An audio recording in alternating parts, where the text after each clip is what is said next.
Hello, everyone, and welcome to One Civil Law. For today's story, we turn our attention to the sentencing of Jamie Lee Komoroski, a woman who was drunk driving her car and killed a bride who was in a golf cart on her wedding day. So as the groom and bride were leaving the wedding venue to go into happily ever after, as it turned out to be not very long, because Jamie Lee over here was driving her car at something like 3 times the legal limit and crashed into the golf cart, killing the bride, nearly mortally wounding the groom, who was expected to die but managed to pull through, and I think also seriously wounding or injuring, I think it was the best man.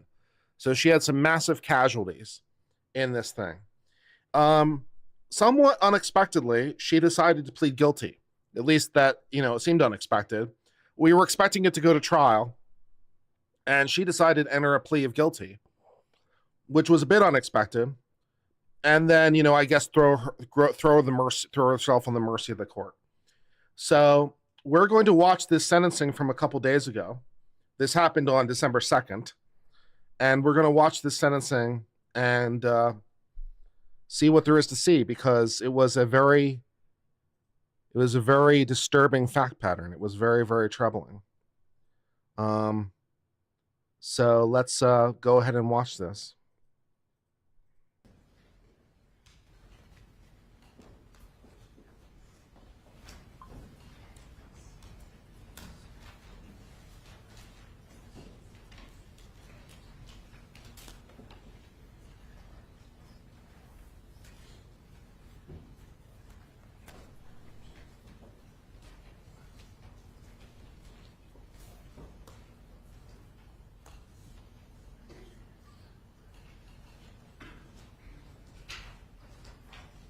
State versus Jamie Lee Komoroski, 2023. Komoroski, I guess is how we're pronouncing it. Komoroski.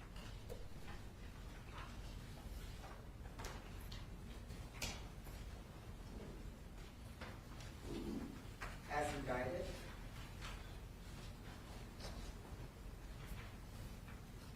This happened in Charleston at Foley Beach.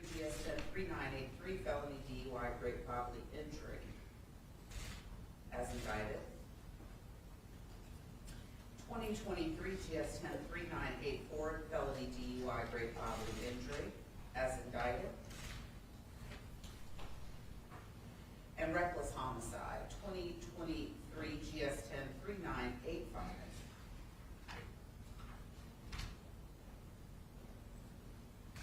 As indicted. Are there any recommendations? Well, first, who's appearing on behalf of the state? Timothy Finch on behalf of the state, Your Honor. And is there anyone else who will be assisting you in the presentation of this case? Not in the presentation of the case. Lemon Seeker helped in the preparation of the case. And Ms. Wilson is present as well. Ms. Correct. Griffin.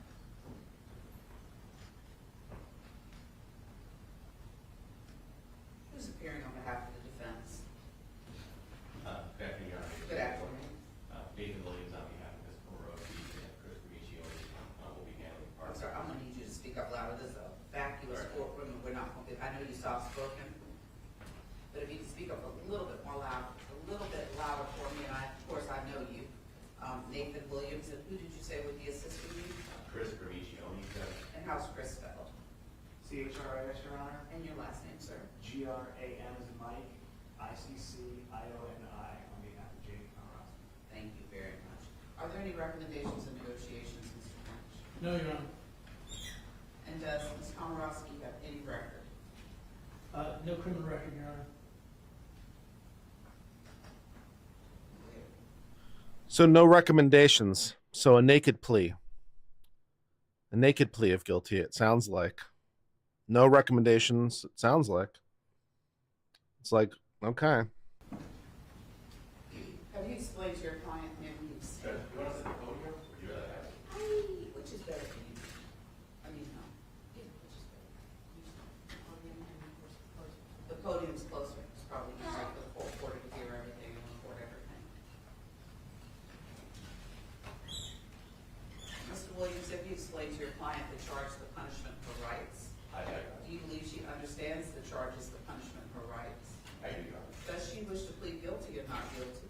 Guilty, Your Honor. Do you agree with that decision? I do, Your Honor. Has she ever been evaluated to determine her competency? She has not, Your Honor. Have you explained to her the violent and serious classification? I have, Your Honor. And have you also explained to her the collateral consequences of these offenses, that being the suspension of her driver's license or the revocation of her driver's license, as well as the requirement of any interlock devices? We have, Your Honor, but just briefly. We have, Your Honor. Explain to her the violent and serious classification. Let me switch browsers so I can at least boost the audio a little bit.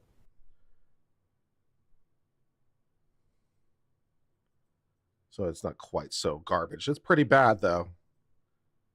But we'll open it up in a different browser so that we can manage the audio a little bit better. Give me 1 second.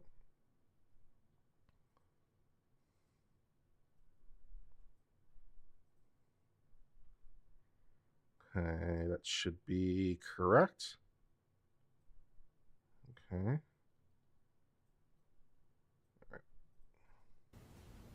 And have you also explained to her the collateral consequences of these offenses, that being the suspension of her driver's license or the revocation of her driver's license, as well as the requirement of any interlock devices?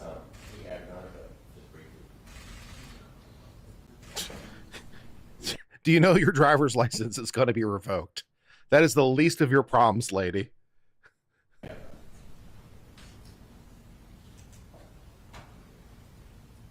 I know you did, Kestrel. You did great.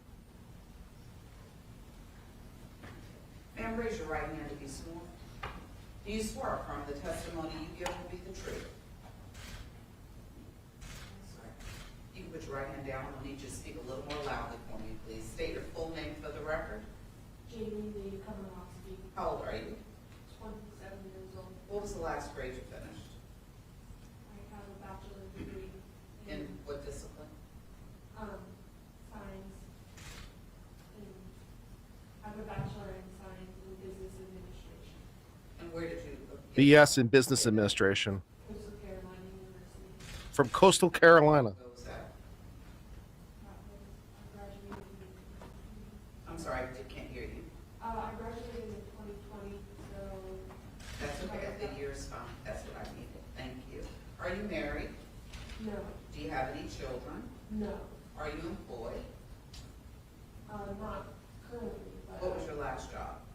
I was working for, I was doing digital marketing, and I was also doing. Even with the audio boosted, the audio is shit. And how long were you employed in that I could turn up capacity? some more. Web design for. Okay, that's better. about 2 months, digital marketing for about 3. Are you on probation or parole? No, Ever been treated for the abuse of alcohol, drugs, or mental illness? I'm now in AA. How long have you been in AA? I started AA as soon as it was available to me in jail. And so what year was that? That was 2023. Are you still engaged in AA? Yes, very much. Have you had any drugs, alcohol, or medication in the last 72 hours? Yes. What have you had? My anxiety medication, And what is that? Lexapro, How often do you take Lexapro? 3 times a day as needed. Does that affect your ability to understand where you are or what you're doing? No,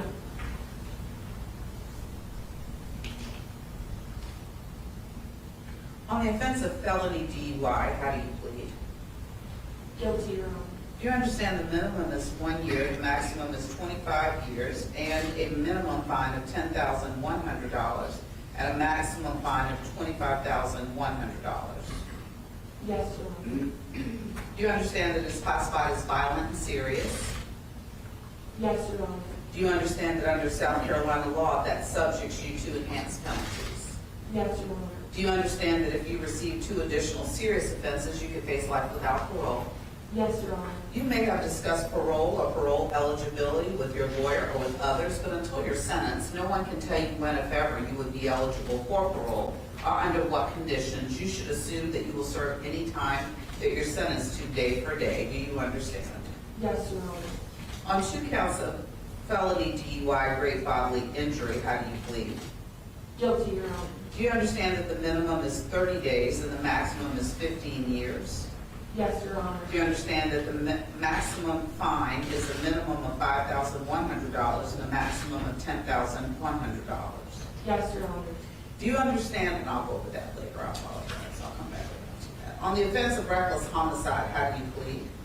Guilty, Your Honor. Do you understand the maximum penalty is 10 years and/or a minimum fine of $1,000 and a maximum fine of $5,000? Yes, Your Honor. Do you understand that on the reckless homicide that your license will be revoked for 5 years? Yes, Your Do you Honor. understand the court has no control over that? Yes, Your Honor. Do you understand that on the felony DUI with great bodily injury that your license will likewise be suspended? Yes, Your Honor. Do you understand that no probation or can be given on those offenses? Yes, Your Honor. Do you also understand that you will be required to have an ignition interlock device on your car? Yes, Your Honor. And you also understand that likewise we have no control over those statutory mandated conditions. Yes, Your Honor. Again, the ignition interlock is the least of her problems. While with death, that no portion of the sentence can be suspended. Yes, Your Honor. I want you to listen carefully to the facts. Please finish. Thank you, Your Honor. May it please the court. Yes, sir. This occurred April 28, 2023, the 1200 block of East Ashley Avenue, Folly Beach in Charleston County. On that date, shortly before 10 o'clock p.m., the victims had left the wedding reception of Eric and Samantha Hutchinson, which was held on the western tip of the island. The newlyweds were being driven away in a low-speed vehicle, or LSV, which is a street-legal version of a golf cart. The LSV was fully illuminated with head and tail lights as it traveled eastbound from the reception site. Benjamin Garrett was driving. His son Brogan was riding next to him in the passenger seat. On the rear of the LSV was a newlywed couple, Samantha Miller Hutchinson and Eric Hutchinson. The path of travel was on West Ashley Avenue, across Center Street, and then continue on East Ashley Avenue towards the rental house. At approximately the same time as the victims were leaving the reception, the defendant was wrapping up an outing with new coworkers at a bar on Center Street in Folly Beach. After leaving that bar, Ms. Komoroski stopped by another neighboring bar, alone, for a single shot of tequila before getting into a rented 2023 Toyota Camry to drive home to her residence on James Island. The investigation revealed that an hour and a half prior to the collision, the defendant had consumed 6 alcoholic drinks. However, instead of leaving the island via Center Street toward Folly Road and James Island, the defendant headed eastbound on East Ashley as well, following the victim's LSV, albeit the LSV would have been significantly further up the road. While on East Ashley, the defendant traveled well over the island-wide speed limit of 25 miles an hour as she closed on the LSV. Data from the EDR, the electronic data recorder, or event data recorder from the vehicle, the Toyota, shows the defendant was traveling 61.5 miles an hour, 4.65. That's not good.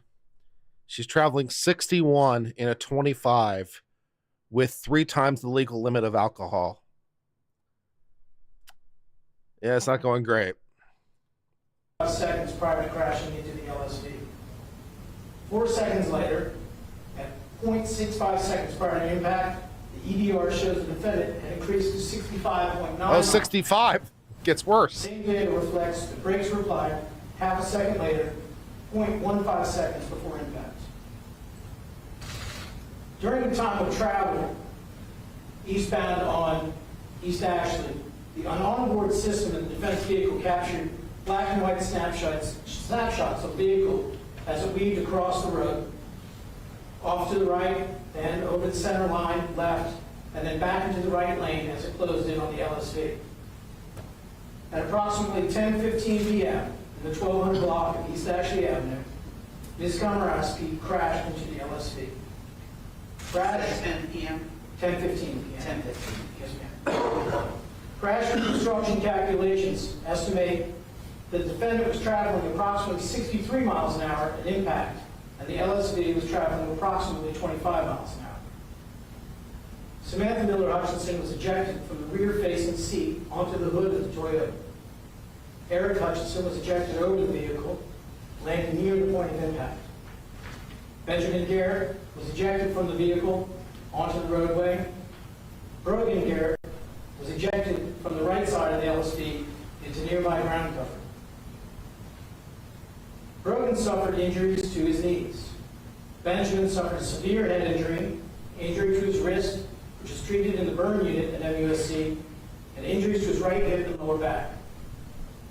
Ben will require further surgeries to address his other injuries, including a right hip replacement, a fusion of the right SI joint, possible fusion of his neck and back vertebrae, and surgery to address arthritis in his affected joints. Eric suffered 2 broken legs, one requiring surgical intervention to repair, a fractured facial bones, fractured vertebrae, also necessitating surgery, brain bleeds, numerous lacerations over his body. Additionally, his left eye was damaged, and the prognosis regarding his vision will develop over time.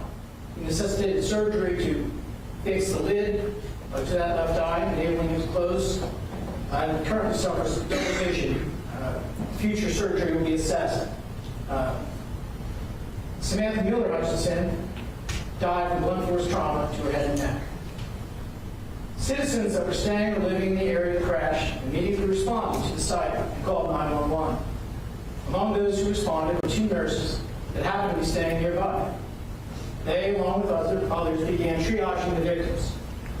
Neither detected any pulse from Samantha. As a call for assistance was dispatched, officers from Valley Beach rushed to the scene. Sergeant Halpern, who was also trained EMT, was the first responder. On his travel to the site, and knowing the severity of the crash and the injuries, Halpern's speed from his cruiser to GPS topped out at 58 miles an hour, but was essentially consistent around 44 miles an hour with lights and sirens operating. Sergeant Halpern and Officer Honeycutt, also from Valley Beach Police Department, attempted to resuscitate Samantha using CPR and an AED. Ultimately, they were not successful. Samantha was declared deceased at the scene. Valley Beach Police Department put out a call for assistance to the scene and to handle other calls while working this crash. Sergeant Charles Seven and Deputy Aaron Scruggs of Charleston County Sheriff's Office responded to assist with crash reconstruction, and CPD officers, including Zachary Azari, assisted with the DUI investigation. CCEMS, Charleston County EMS, that has transported Eric, Ben, and Brogan to MSC for treatment in the trauma unit. The coroner was called to respond for Samantha. At the scene, the defendant admitted to driving the Toyota and to drinking 2 drinks prior to the crash. She declined to perform standard field sobriety tests. She was then taken into custody for suspicion of DUI and transported to Valley Beach's Department of Public Safety to provide a breath sample, which she also declined. At approximately 1 a.m., August 29th, or April 29th, Sergeant Halpern drove the defendant to MUSC for medical clearance. A search warrant was issued for a blood sample from the defendant. MUSC collected the sample according to SLED protocols. The sample was later tested by a SLED toxicologist who reported a BAC of .261. .261. She's driving a car. The bride is driving a golf cart. She has a DUI. She hits the golf cart while traveling 63 miles an hour with a blood alcohol of 0.26. Yeah. It's going just that well. The legal limit, by the way, is 0.08. And for those of you struggling with math, 0.08 times 3 would be 0.24, which means she's a little bit more than 3 times the legal limit. Exciting. A retrograde extrapolation based on the time of the defendant's last drink her age, weight, and height, estimated her PAC to be .255 to .318 at the time of the crash. Oh, it's actually it's a little bit worse than that. Yeah, I'm sorry, it's a little bit worse than that because that was the blood alcohol when it was drawn was 0.26. I'm sorry. Yeah, we have to account for the time differential. So the actual blood alcohol is probably something between 0.28 and 0.3. Yeah, she might have had a few drinks at the bar. Ms. Komoroski was indicted by the Charleston County Grand Jury September of 23 for reckless homicide, 2 counts of felony DUI with GBI, 1 count of felony DUI with death. Again, this plea is without negotiation or recommendations. Could you angle that podium so that she's talking to her? Just angle it this way so that she's speaking directly to her. Perfect. Gives us a better result. Do you agree or disagree with the facts? I agree. Feel anything needs to be changed or added to the facts? No, Your Honor. Are you pleading guilty because you're guilty? Yes, Your Honor. Do you understand you're entitled to a jury trial? Yes, Your Honor. Do you understand that during a jury trial, the state has the burden of proving your guilt beyond a reasonable doubt? Yes, Your Honor. Do you understand that you would have the right to confront and cross-examine the state's witnesses? Yes, Your Honor. Call your own witnesses? Yes, Your Honor. Present any defenses?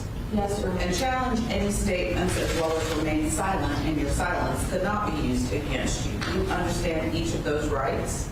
Yes, Your Do you Honor. understand that you're giving up those rights? Yes, Your Do Honor. you understand that if you desire the trial, that the court stands ready to accommodate that request, and we have a panel coming in for that purpose? Yes, Your Honor. And knowing all of that, do you still wish to plead guilty? Yes, Your Honor. Are there any deals you're relying on that I've not been told about? Are there any secret deals you've made between your lawyer and the state that the court is not aware of that you're relying on in pleading guilty? No, Your Honor. Have you been satisfied with your lawyer? Yes, Your Honor. Has he done everything you've asked or expected? Yes, Your Honor. Any complaints about his services? No, Your Honor. Has anyone promised you anything to plead guilty? No, Your Honor. Has anyone threatened or coerced you? No, Your Honor. Are you pleading guilty freely and voluntarily and of your own will? Yes, Your Honor. Have you understood my questions? Yes, Your Do you Honor. need to ask any questions? No, Your Honor. Have you been truthful? Yes, Your Honor. Do you understand that you have the right to appeal each guilty plea and sentence of the court? Yes, Your Do you Honor. understand that you have to do that within 10 days of today in writing? Yes, Your Honor. Do you understand that if you cannot afford an attorney for that process, that one will be appointed to you at no cost? Yes, Your Honor. I find there's a substantial factual basis for each plea, that each plea has been entered freely, voluntarily, knowingly, and intelligently with the advice and assistance of counsel, with whom the defendant has indicated she is satisfied.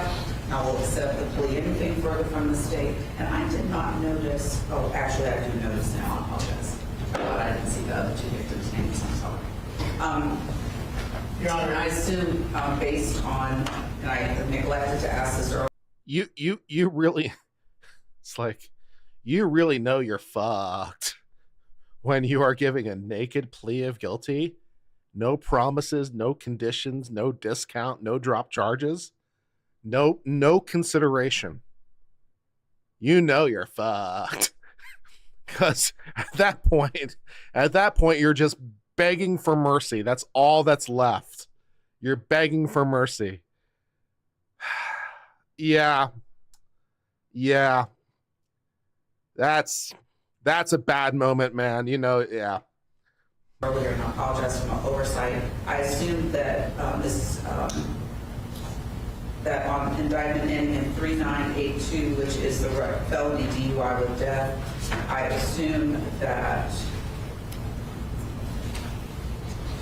Ms. Hutchinson's relatives were notified, Yes, correct, Your Honor. and some of them are present. That's correct, Your Honor. Is there any restitution? None is being sought by the state. And I assume on indictment ending in 3983, which is the felony DUI, great bodily injury, that Mr. Ari Hutchinson was notified. That's correct, Your Honor. And he is present, correct? Yes, Your Honor. Is there any restitution? None sought by the state.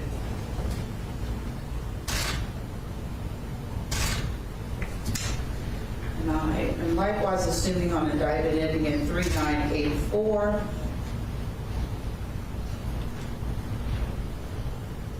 that Ben Garrett was notified. That's correct, Your Honor. He's also present in the courtroom. And is there any restitution? None sought by the state.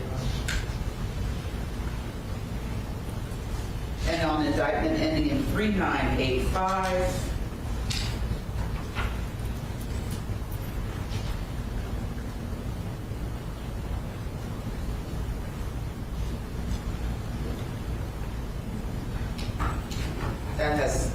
that's a duplicate victim, correct? That's correct, Your Honor. Anything from the state? Only to notify the court, as you are aware, members of the victim's family who would aware. Certainly. You can call them in the order that you'd like and make sure they speak loudly and clearly for the benefit of the court reporter. You can call them in whatever order you would like. Thank you, Your Honor. You're welcome. First would be Ms. Lisa Miller, the mother of the Should we watch the jail call now, or should we watch the calls from jail now before we watch the victim impact statements? So we have a little bit more context. Let's see.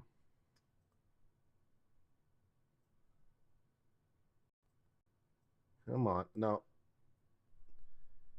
Oh, the calls are like, oh, they're really long. Oh, we can't watch all these. There's a playlist of 17 calls. This is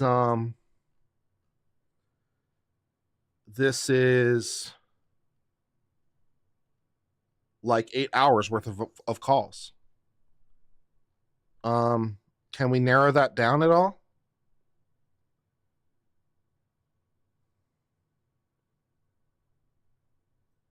Can we narrow that down at all so that we can make it a little bit more time friendly?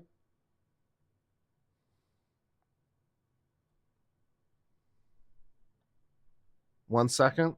Thank you, Kestrel. Kestrel's going to see what we can do in terms of cutting this down.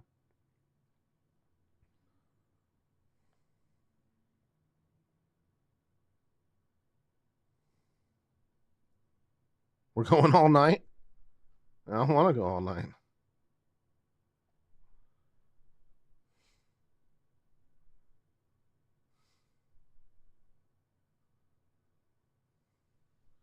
Her first phone call from jail. We could listen to her first phone call from jail. It's only 20 minutes. The one with her parents? Which ones are those? Phone calls from prison has the calls. That's what we're, yeah, I see there. I see it. Staff chat. Okay. Case summary and jail call clips and incident report. Okay, we'll watch this.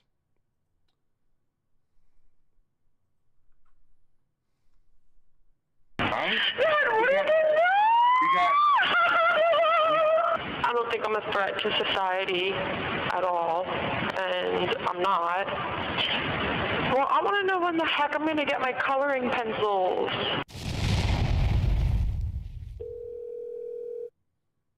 This is Jamie Lee Komoroski. Jamie's a 25-year-old graduate of Coastal Carolina University. She is accused of colliding her vehicle with a golf cart carrying Samantha Miller, her new husband, Eric Hutchinson, and 2 others. According to witnesses, the collision's impact propelled the golf cart a distance exceeding 100 yards and caused it to roll multiple times. The first set of clips will show Jamie's outbursts while being held in jail. I'm just worried. Okay, I don't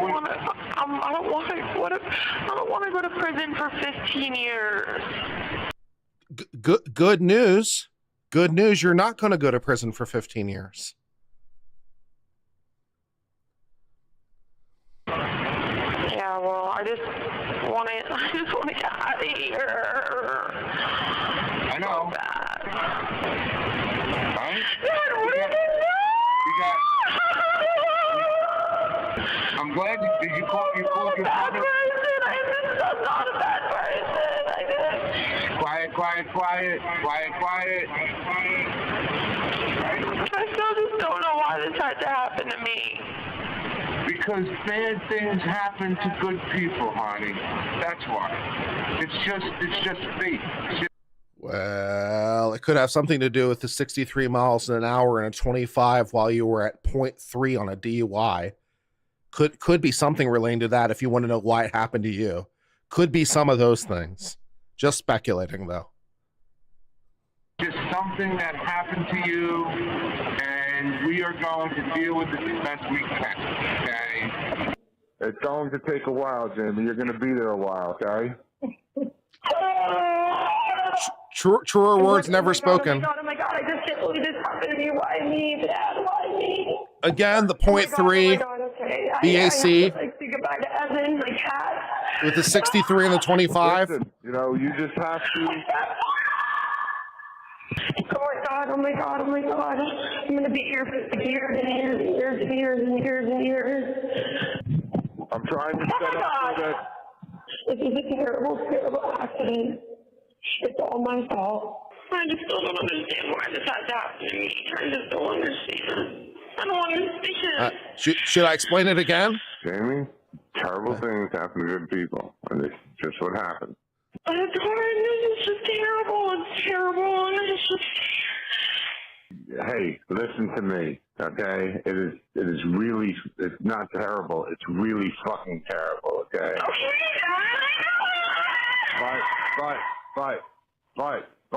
But. It's gonna be. I'm imagining that these phone calls wouldn't have necessarily played particularly well in front of a jury. But still. Hard. This is not easy. This is big. This is big. Are you listening? We have today, we have tomorrow. We don't worry about yesterday. Understand? Okay. And it was a golf cart. I know, honey. We know, honey, okay? Golf cart shouldn't even be allowed on the freaking road. It was road legal. It was a road legal golf cart. Also, I'm not really sure that's the most operative problem here. I said this could happen to anyone. Like, why me? Like, why me of all people? Why me? I don't understand. Like, this could have happened to so many other people. Jamie seems very concerned about getting out on bond. She's a treat. And as you'll see in the next set of clips. What I'm saying is, I'm just wondering, like, so, like, after I pay bond and stuff, like, are you and Mom gonna pick me up? I'm just excited to get answers, but we're just gonna take it day by day, and hopefully that the bond hearing comes soon, and then I can get home to everyone, and then we can go from there. I just really hope that, like, the judge can see that, like, I'm not a bad person, and, like, it could have happened to anyone. It was just a freak accident. And are you... Like, I was going out and shooting people on purpose. Like, it was a freaking accident, you know what I mean? About, like, a week or so. Mm-hmm. I'm gonna get bond. Okay. I don't think I'll be going, like, into prison or anything. I have different thoughts. I have information, apparently. I will be getting a bond eventually. They said that. Who said that? That's great, baby. That's great. I just really, really want to know if I could get a bond. Like, I really, really want to know if I could get a bail or a bond just so I could get the fuck out of here. These next clips are of Jamie being outraged that her grandmother wants to keep her cat Theo. I learned from other calls that Jamie only had this cat for about a month before the accident happened. Grandma's cat died, and now she has Theo, my Theo, Yes. and I have a feeling she's going to try to keep my Theo, but that's my Theo, and she's not keeping him.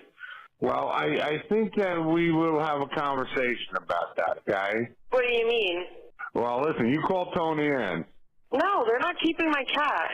We'll talk about that, and No. you'll have shares of your something. No. Listen, Grandma can get don't another worry one. about the dumb cat right now. No, okay? it's not dumb. That's my cat. It's not dumb. Well, they don't want to name him Theo anymore, but I didn't want to tell you that on message, but they're calling him Chester now. Okay, well, okay, here's my thing. That's not their fucking cat.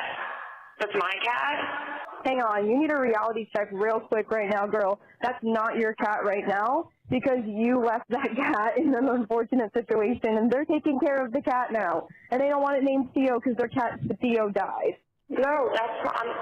Julian, that's my cat. I'm not going to be in here forever. It's going to be like a couple months, and then I'm going to be back home. So Theo. Well, it is a couple months. That's certainly one way to characterize it. That's, yeah. My grandma's cat ended up dying. Because I guess he ate a toxic plant or something. So what did they decide to do? Give my Theo to my grandma. Really? Yeah.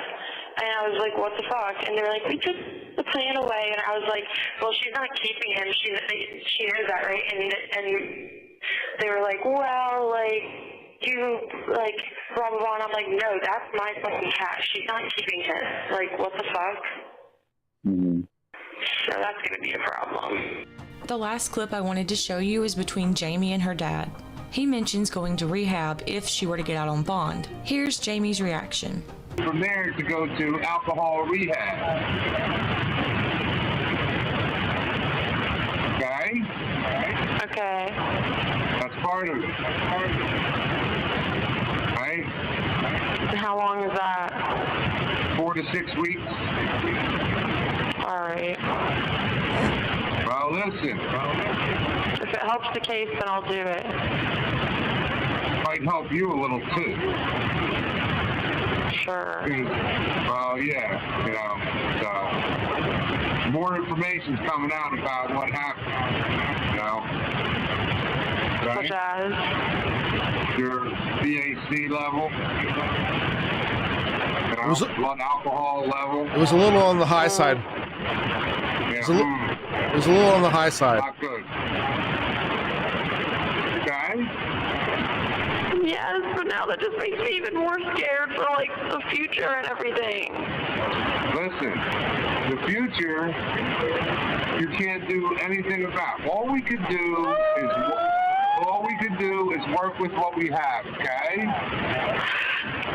Your future's going to be fine. The incident report provides an account of the encounter officers had with Jamie Komoroski shortly following the collision. The incident report. All right, that's enough of that. We'll go back to victim impact statements. I think we get the gist. Thank you, Kestrel, for that shortened version. Appreciate it. I'm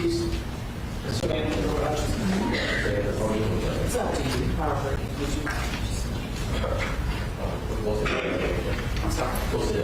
That's fine. Ma'am, if you would tell us your name for the record. My name is Samantha. No, it's not. My name is Lisa Miller. I'm Samantha Miller's mom. Yes, ma'am. We'd be glad to hear from you. Take your time. Thanks. You're welcome. I appreciate you allowing me to speak, and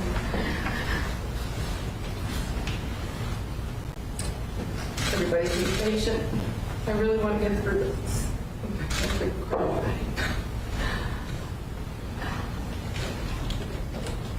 First of all, for the last 20 years, my career has been a substance abuse counselor. So I wanted to bring that factor to the court. I've dealt with many different populations, offenders. I did a program for offenders. I've dealt with military people, adolescent programs. So I've kind of ran all gamut. The one thing that all these groups and all these populations have in common is the word enabling. And enabling happens when, does everybody know what that means? Enabling happens when, it could be family members, it could be friends, it could be their children, maybe the adult is one that's alcohol. They help them because they don't want them to get in trouble. They don't want them to have a bad life. But by them helping them, they're really doing them a dishonor. And the only way that somebody that's having alcohol or drug issues and addiction can get better is to suffer the natural consequences of their behaviors.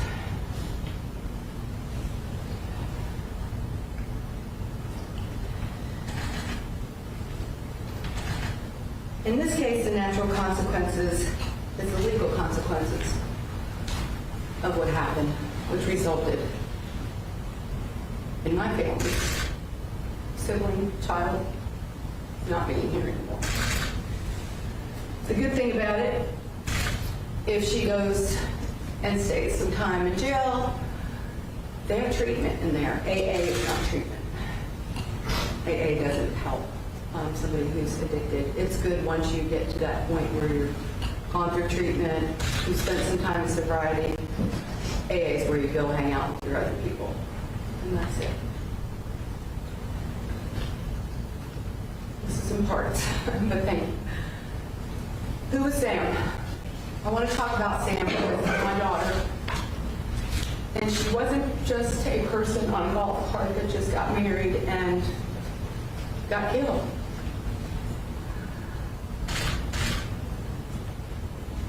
She was and will always be my child. I'm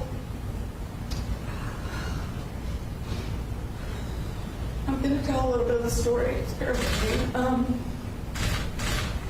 I got pregnant with Sam. I was single, divorced with an older child. Those things happen. They did not have any help or any assistance. And so I think that bonded Sam and I as being fighters together through life, helping each other, until my husband that I met and married adopted Sam and was her dad. So life wasn't always easy for us to get through what we had to get through. It's really hard to figure out how we were going to make it financially. My whole first career was based on being pregnant with Sam. I know it sounds funny, but it's like, I have 9 months to get a career. I can't make $10 an hour anymore. So 9 months, hey, I can go to hair school. We figured it out. Like, we always figured things out together.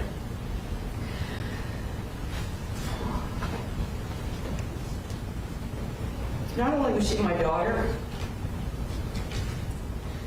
Sam and I had, excuse me. That's okay, take your time. Sam and I had a relationship probably better than most people that love each other. I'm very close with my other 2 kids. Our family has always been close. But Sam and I had a bond that was very different and very amazing, and we both had each other's backs all the time.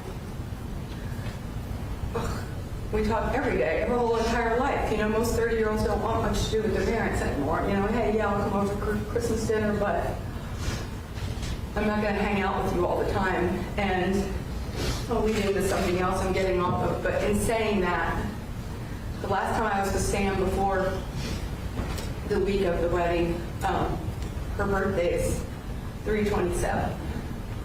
So on 3/27, a month and a day earlier, she called me for her birthday and she said, all I want, Mom, is for you to come see me and for you to be with me on her birthday.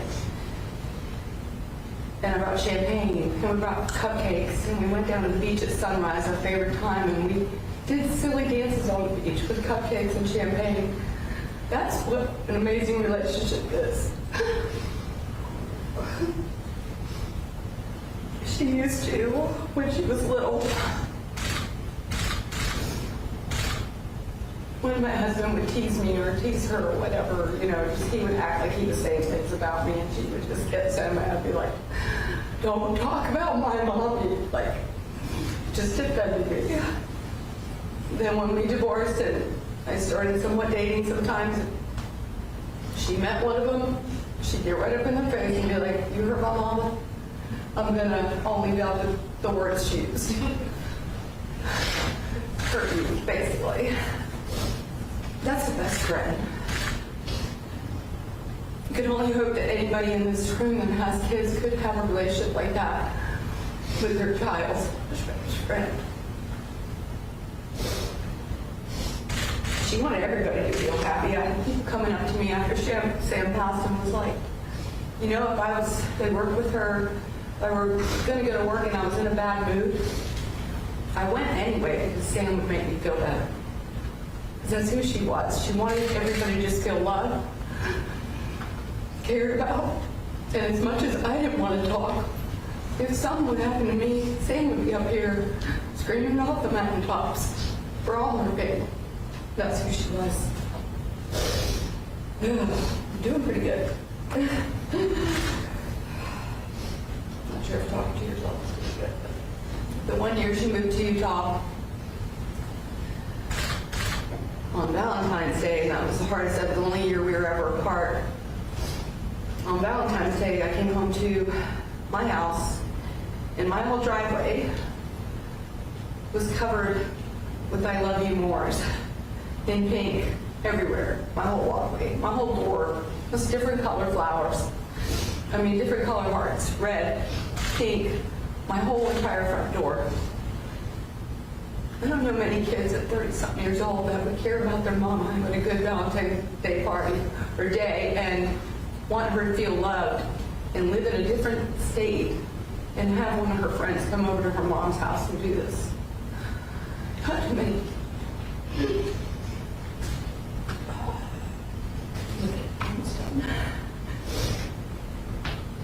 So, unfortunately,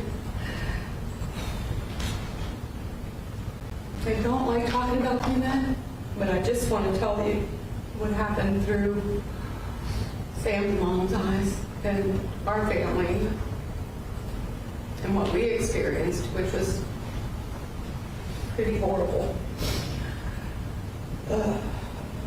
So it was supposed to be a rainy day. It was supposed to be a cloudy, and the weather just an hour before the wedding just became beautiful. Couldn't have been better. Everything was perfect.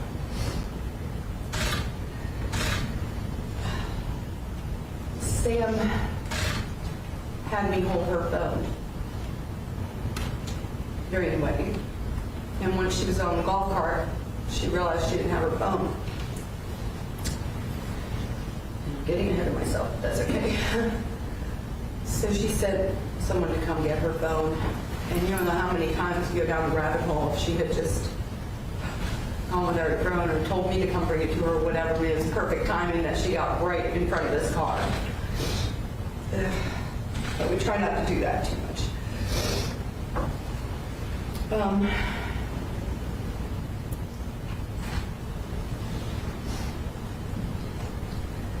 So after the wedding, we went to where we were staying in our Airbnb and basically got into some sweats and we're hanging out on the porch and everybody had a good night and pouring a glass of wine, relax, and we're standing out there and I hear all these sirens. And the fire trucks, which on a Friday night in Folly, it's not very rare. I mean, they're there all the time, right? But I heard those fire trucks and saw those lights, and I yelled, "Something happened, Sam." And Mindy said, "No, Mom, something happened to Sam." That's how much, that's a connection with somebody. I knew. And it wasn't until, I don't even know how long later, somebody came by and was nice enough to ask us if we'd heard about the accident. And so she took us down there. Sorry, all this work. And Mandy and I, my daughter, ran barefoot into the scene, which was all cut. Sam's dad was there.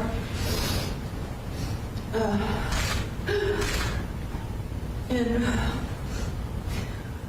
within, like, I don't know the timing, but maybe 15, 20 minutes, one of the officers there came up and told us, me, that everybody that was in the accident was taken to the hospital. So, Mandy took me to the hospital, and we went to the hospital to find Sam.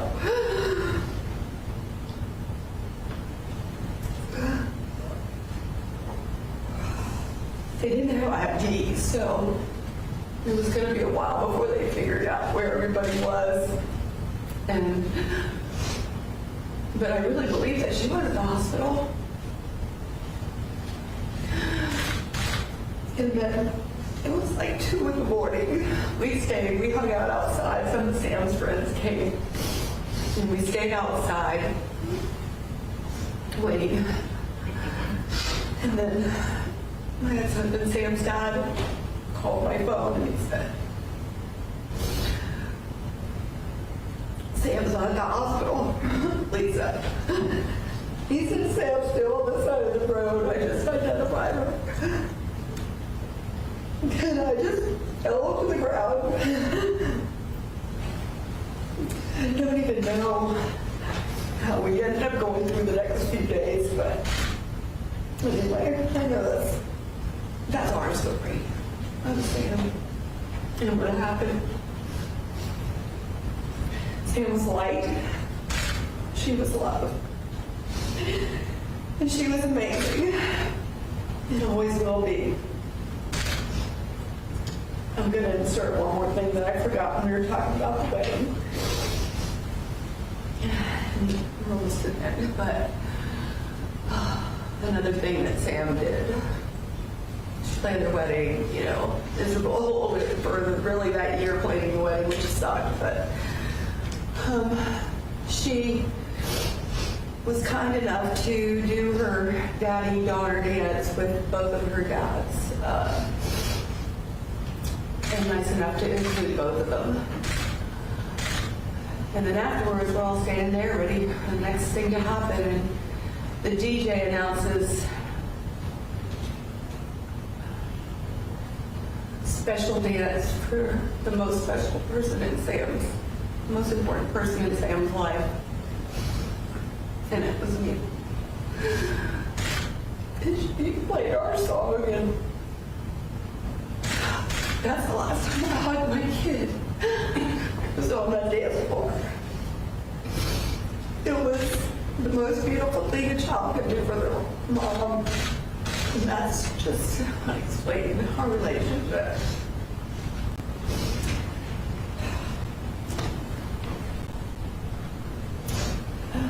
The last thing I need to say, and I'm probably just read this, is that myself, Sam's siblings, Sam's siblings are nieces, and her father, we've been sentenced to a lifetime of pain, as with half the world. As a mom, I can't even describe to you. I've lost my brother. I lost both my dads. This is so different. And it is scientifically proven that some kids' cells stay in your body.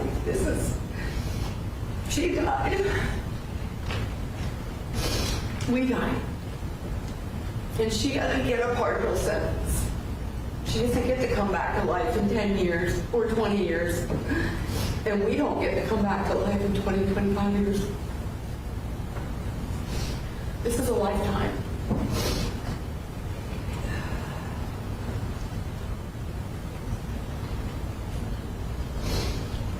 Your Honor, I hope that you consider our plea and the world's plea to hold the defendant responsible for her poor choices and to experience the legal consequences of her action. Thank you. You're welcome. I appreciate your time. Mr. Doctor. Your Honor, that's Amanda Jenkins, sister of the deceased.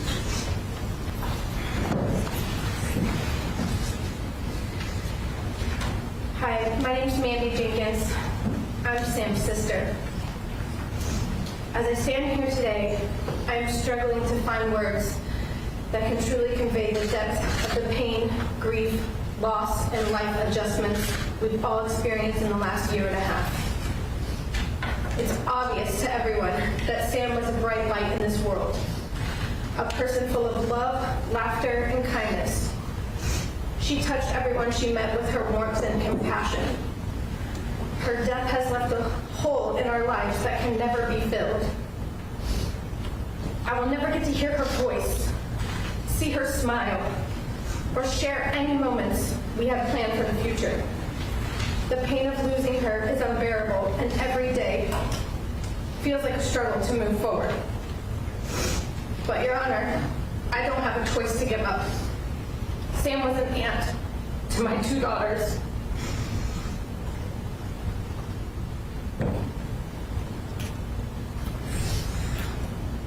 My daughters, Amber and Maisie. They're Auntie Sammy. I can't see the words. Despite Sam's constant care to everyone, the love she had for them was like no other, and it was mutual. Becoming a mother is the greatest milestone in my life, one Sam will never get a chance to do. My family traveled from Florida to South Carolina on April 20th, 2023, in preparation for Sam and Eric's wedding. And me and my girls never went back to Florida. 12 hours after we found out Sam was killed, Amber asked me why everyone from the wedding was at our Airbnb and why is everyone so sad. I was not prepared to explain death to a 5-year-old yet, especially because it was her Auntie Sammy. If you've never experienced trauma, I don't wish it upon anyone. Regardless the thousands of dollars spent on therapy, the triggers are immensely debilitating every single day. The sirens, flashing lights, seeing a wedding dress, a golf cart, just the simple task of driving, and many, many more. When I'm with my girls, any of these things come up, they try to protect me. Singing a song loud to drown out the siren noise in hopes a grief wave doesn't hit me and I quickly spiral. Day to day, if I say, hey, mommy's just going to the grocery store real quick, Amber and Maisie quickly panic, having to say goodbye multiple times just in case I don't come back, in their words, like what happened to Auntie Sammy. My job is to protect them, shouldn't be the other way around. But I also now have the task of protecting my mother and being her rock through this. She once said years back, if anything ever happens to one of my kids, I'd kill myself. The moment we found out Sam was plowed down, I made my mother look me in the eye and promise me she wouldn't do that. I didn't quite believe her, knowing the bond her and Sam shared, and I knew I needed to be by her side through every moment of this. I sent my husband on a plane to Florida, and he packed up our house and we moved to North Carolina, now 1,000 steps from my mom. This tragedy has not only stolen the future that my sister should have had, but has also forever altered the course of our lives. I know that no sentence can bring Sam back. The choices made by the drunk driver the night she killed my sister will affect us forever. They have taken more than just a life. They have taken the future, our future. I am filled with anger and frustration knowing that my sister's life was cut short by a selfish, senseless, and preventable tragedy. The defendant's actions have forever changed our family, and we have to live with the consequences of this loss every single day, and she should too. No one should endure this pain except for her. Thank you for allowing me to speak today. You're welcome. Thank you, Your Honor. Next, Nathan Miller, brother of Samantha George.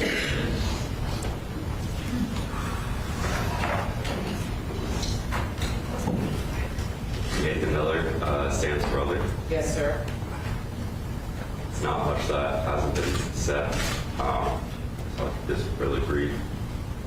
But I'm sure as you and everyone else can see and hear that how hard it's been on our family to go through something like this. It's unimaginable.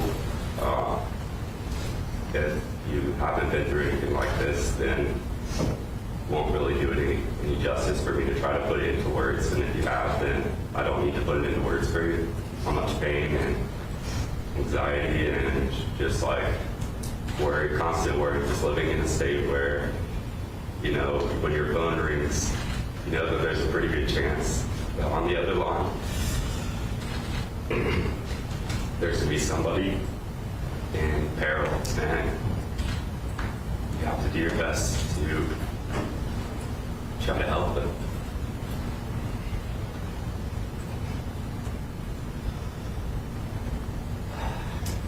Not only do we have to deal with the loss ourselves, but we have to watch our loved ones go through it as well.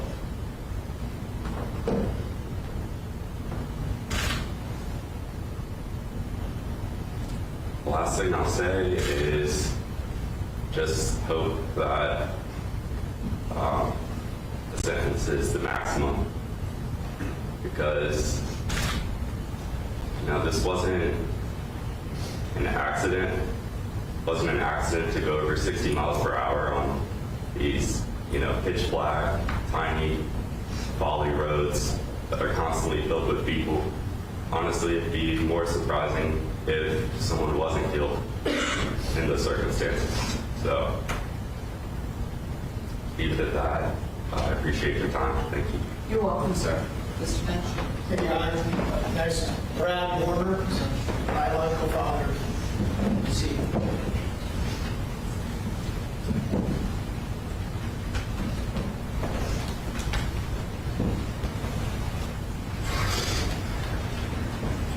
Yes, sir. You would tell us your name for the record. I'm Brad Warner. Yes, sir. Be glad to hear it. I'm Sam's biological daughter. I'm my father. I'm the one that wasn't there in the first part of her life. For the past 20 plus years, I was there for her when she needed me. When I was 2 years old, I got hit by a car, left on the side of the road for dead. I survived. Everybody says they think the person was drunk. It was a hit and run. They never found the person. So every day I woke up for 57 years and hated this person. Hated every day. I'd wake up and hate somebody I didn't even know. Six months before Sam was taken, I said to her, I was like, I gotta get this weight off of my shoulder. I said to Sam, I'm gonna forgive this person. I don't know who it is. I did. The next day I talked to Sam. It was like 1,000-pound weight was taken off of my shoulders. I felt like I could fly. 6 months later, that hatred is back on with vengeance. I've never felt this much weight. This person, he took such a beautiful person away. She was loved by so many. I didn't realize how many people over the past year and a half I've heard from people that actually hate you. And they love Sam, they never met Sam, don't even know Sam. For the rest of my life, I'm gonna hate you. And when I arrive in hell and you come there, I'll open the door for you. Holy shit, dude. You are really... That's one hell of a line. That's one hell of a line. When you show up to hell, I'll open the door for you. Holy shit. Oh, wow. That's intense, man. So many people's lives. And I hope you understand what you did, because you've taken no responsibility for what you've done. You can apologize all you want later. I will not listen to a word. It's not worth it. Respect.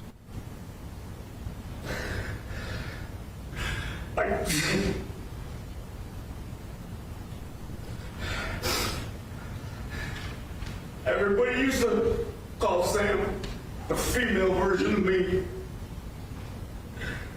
Because we say what we mean and we mean what we say, and she always did. She was a beautiful soul.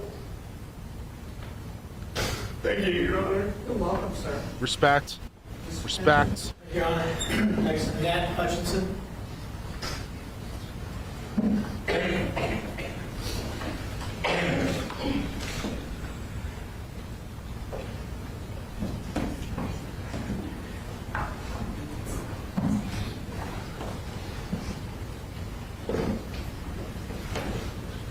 Your Honor, my name is Annette. My name is Annette Hutchinson. That's Hutchinson. Yes. I am related to the victims. I am Eric's mother.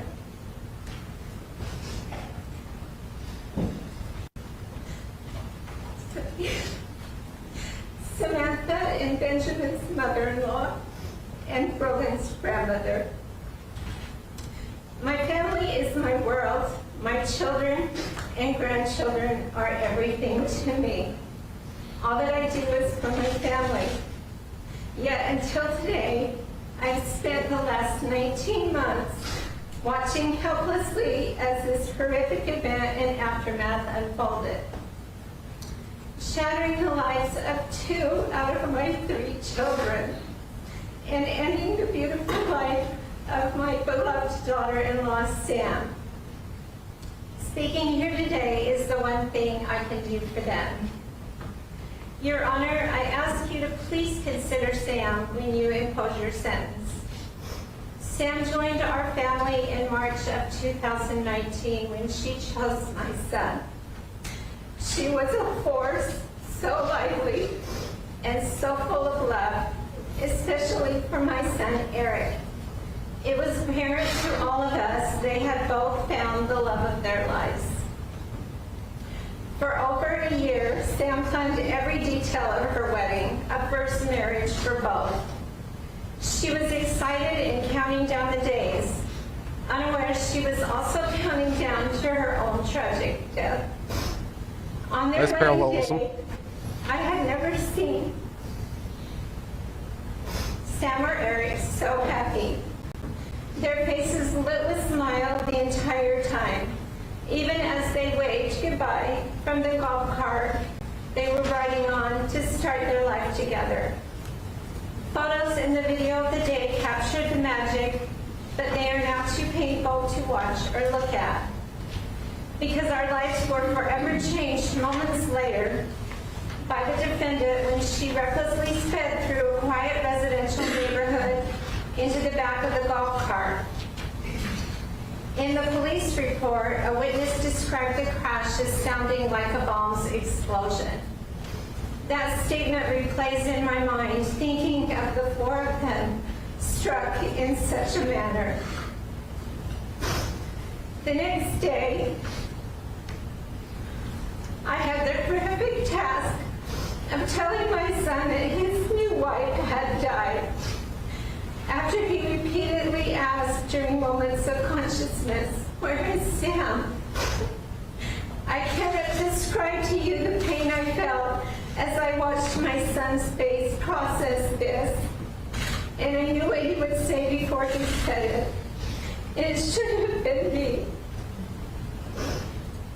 Later, my husband and I spent a week cleaning and repairing Sam's wedding dress so it was presentable to Eric, because he did not get to see Sam after she was killed. So he wanted to see what she was last wearing in his final memory with her. Your Honor, I ask you to please consider my children and grandchildren when you impose your sentence. The night of the crash, my son Eric and son-in-law Ben both sustained injuries from which they'll never fully recover. I'll never forget the shock of arriving at the scene.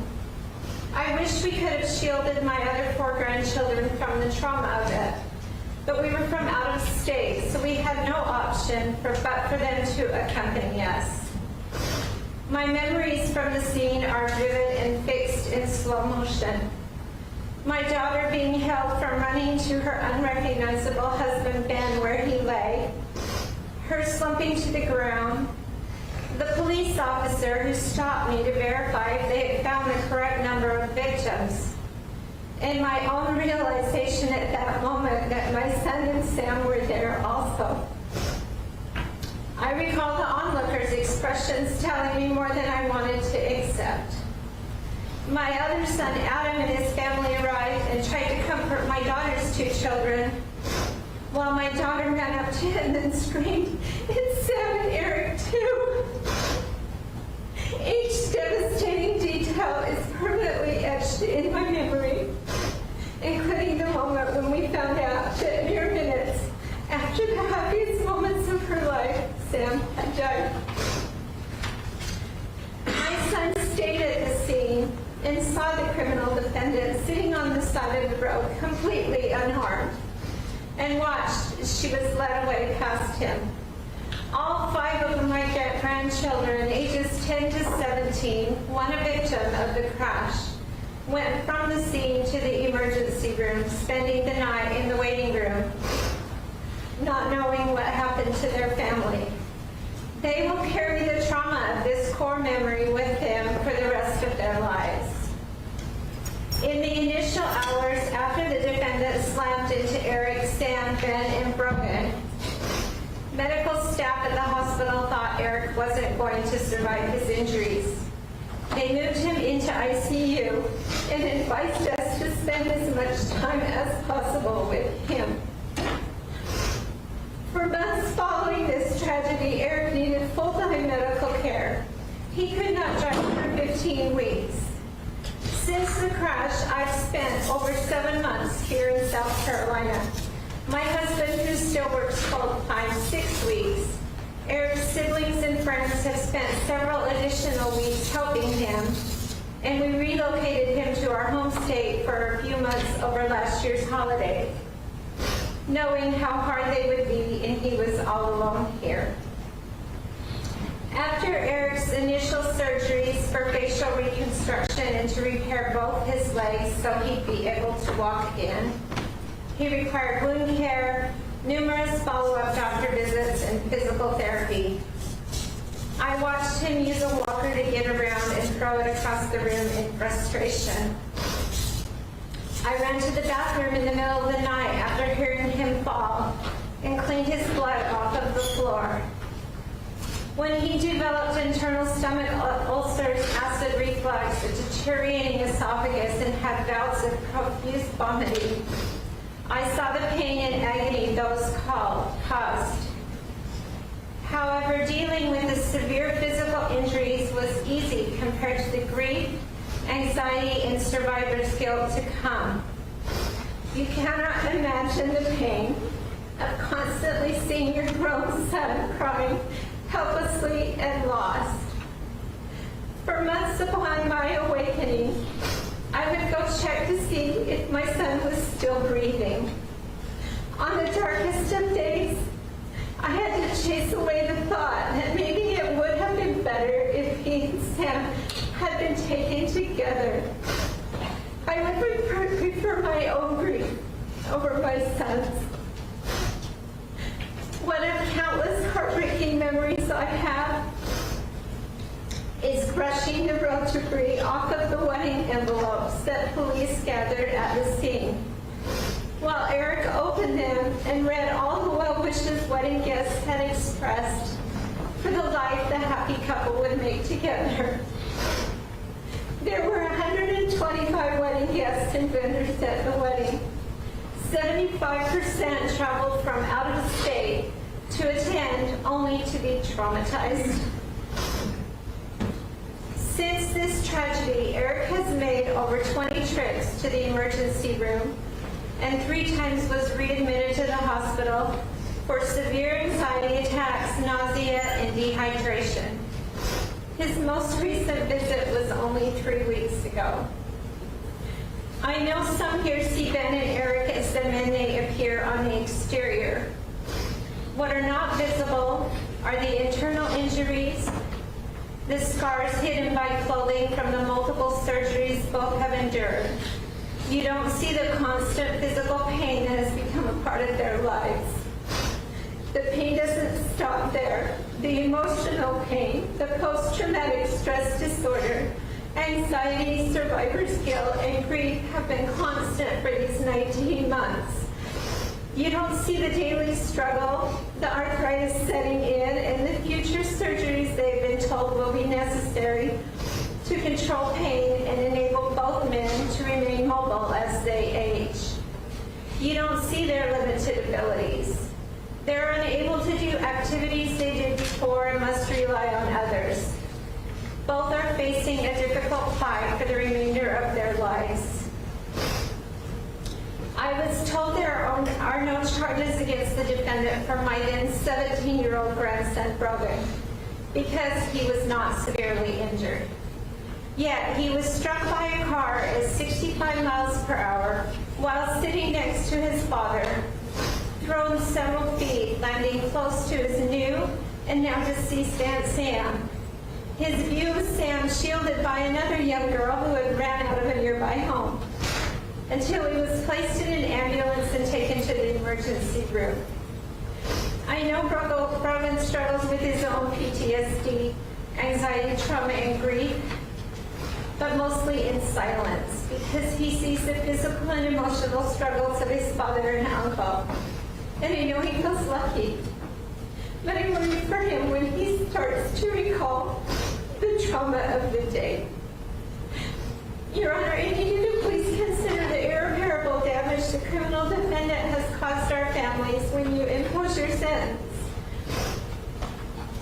I'm standing here today to tell you I don't know if my son will ever be okay or know happiness again.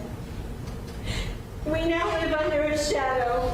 We go through our day-to-day. We even smile for pictures, but it's not real or the life we had. None of us will recover from losing Sam.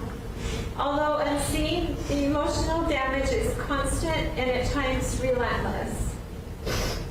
Your Honor, please don't prioritize the defendant's life over the life of Sam and the life sentence of pain and suffering inflicted on Eric and Ben.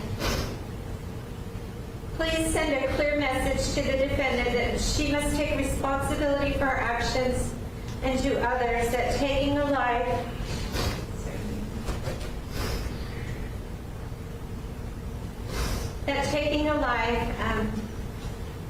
as a direct result of irresponsible and selfish choices will result in severe consequences.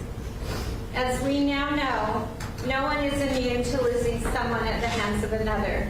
It can happen at any time, and we live with the newfound fear it could happen to us again. Thank you.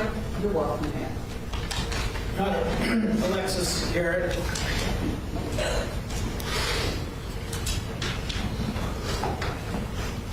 Yes, ma'am. Tell us your name for the record. Alexis Garrett. Yes, ma'am. My husband, Ben Garrett, was the driver of the golf cart on April 28, 2023, along with 3 other of my family members. My son, Brogan Garrett, was a passenger in charge of playing the music and holding Eric's suit coat. And my brother, Eric Hutchinson, and my new sister-in-law, Samantha Miller Hutchinson, were all in the golf cart.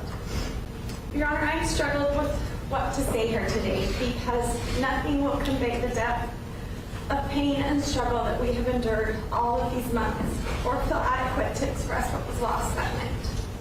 We spent the entire day of April 28, 2023 together. We started setting up for the wedding that morning on the beach with our entire family helping. It was a perfect day and a beautiful wedding. I have never seen 2 people happier or more in love than Eric and Sam were on that day. We were still cleaning up at the wedding reception venue when I got the call that changed our lives. I was told my husband and son were involved in an accident and to come right away. Most of that night and the days and months that followed are a blur, except certain moments that will forever stick in my mind.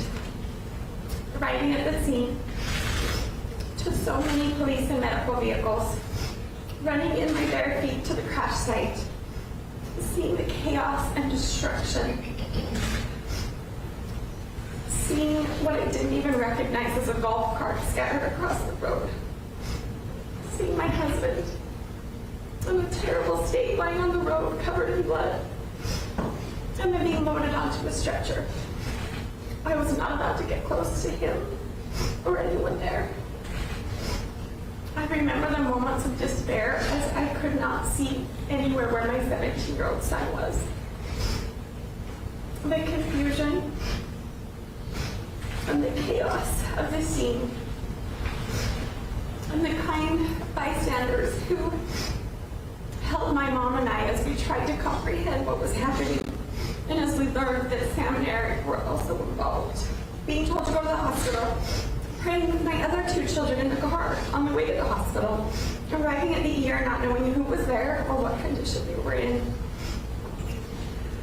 The look of fear and the way my son cried when he finally saw me in the emergency room, waiting in my son's room in the ER while we weren't allowed to see my husband, and then finding out that Sam did not make it. Then hearing that my brother was also not doing good and wasn't expected to make it. I remember the worry of not knowing whether I should leave my son and husband when we didn't know the extent of their injuries so that I could go up to the ICU to say goodbye to my brother. It was all too much. It was so much tragedy. I'm trying to figure out how to help so many people I loved all at once. It felt like we were constantly trying to triage all of our family members, all while staying in a rental house 2,000 miles from home. The days that followed were heavy, as we tried to comprehend the loss of Sam while trying to navigate the physical injuries Eric and Ben both had. I remember going floor to floor to each of their rooms in the hospital to see them, all while my son recovered at our rental house with my other 2 children. That day that started out so blissfully happy ended in absolute tragedy. The defendant stole the life of the most vibrant woman with the best laugh and the most gorgeous smile. Losing Sam created an irreplaceable void in our family. The pain of losing her is an ever-present reminder of how fragile life can be, and it has left us in a state of grief that is difficult to put into words. My brother Eric is never going to be the same. I have never experienced that depth of pain and sorrow when we were in his hospital room the days following. And he would wake up and not remember what had happened, and we would have to tell him all over again. The past 19 months, he has struggled to continue to live. We have worried we would lose him many times since then, because the sorrow and survivor's guilt are just too great to comprehend. He suffers from many physical injuries that cause him daily pain, but nothing will ever compare to his shattered heart. My husband has experienced many physical injuries. He was covered head to toe in road rash and deep cuts and gashes. He spent 11 days in the hospital in Charleston. 9 of those were in the burn unit, undergoing surgery to clean out his many wounds. He underwent physical therapy to be able to walk with a walker and had to be able to sit long enough to endure the long flight home. He is the strongest man I know, and to see him in so much pain was one of the hardest things I have ever done. He continues to have physical pain limiting so many of his daily activities. Many days even walking is too much. The repercussions of that night extend far beyond his physical scars. They have left emotional wounds that we will carry indefinitely. My son, who was 17 years old at the time and merely a passenger in what was meant to be a joyous celebration, has been deeply affected emotionally. Witnessing the aftermath of that horrific accident has instilled in him a sense of fear and anxiety that he struggles with daily. The innocence of his childhood and my other 2 children has been stolen and replaced with an overwhelming sense of trauma. It is heartbreaking to see my children struggling with feelings they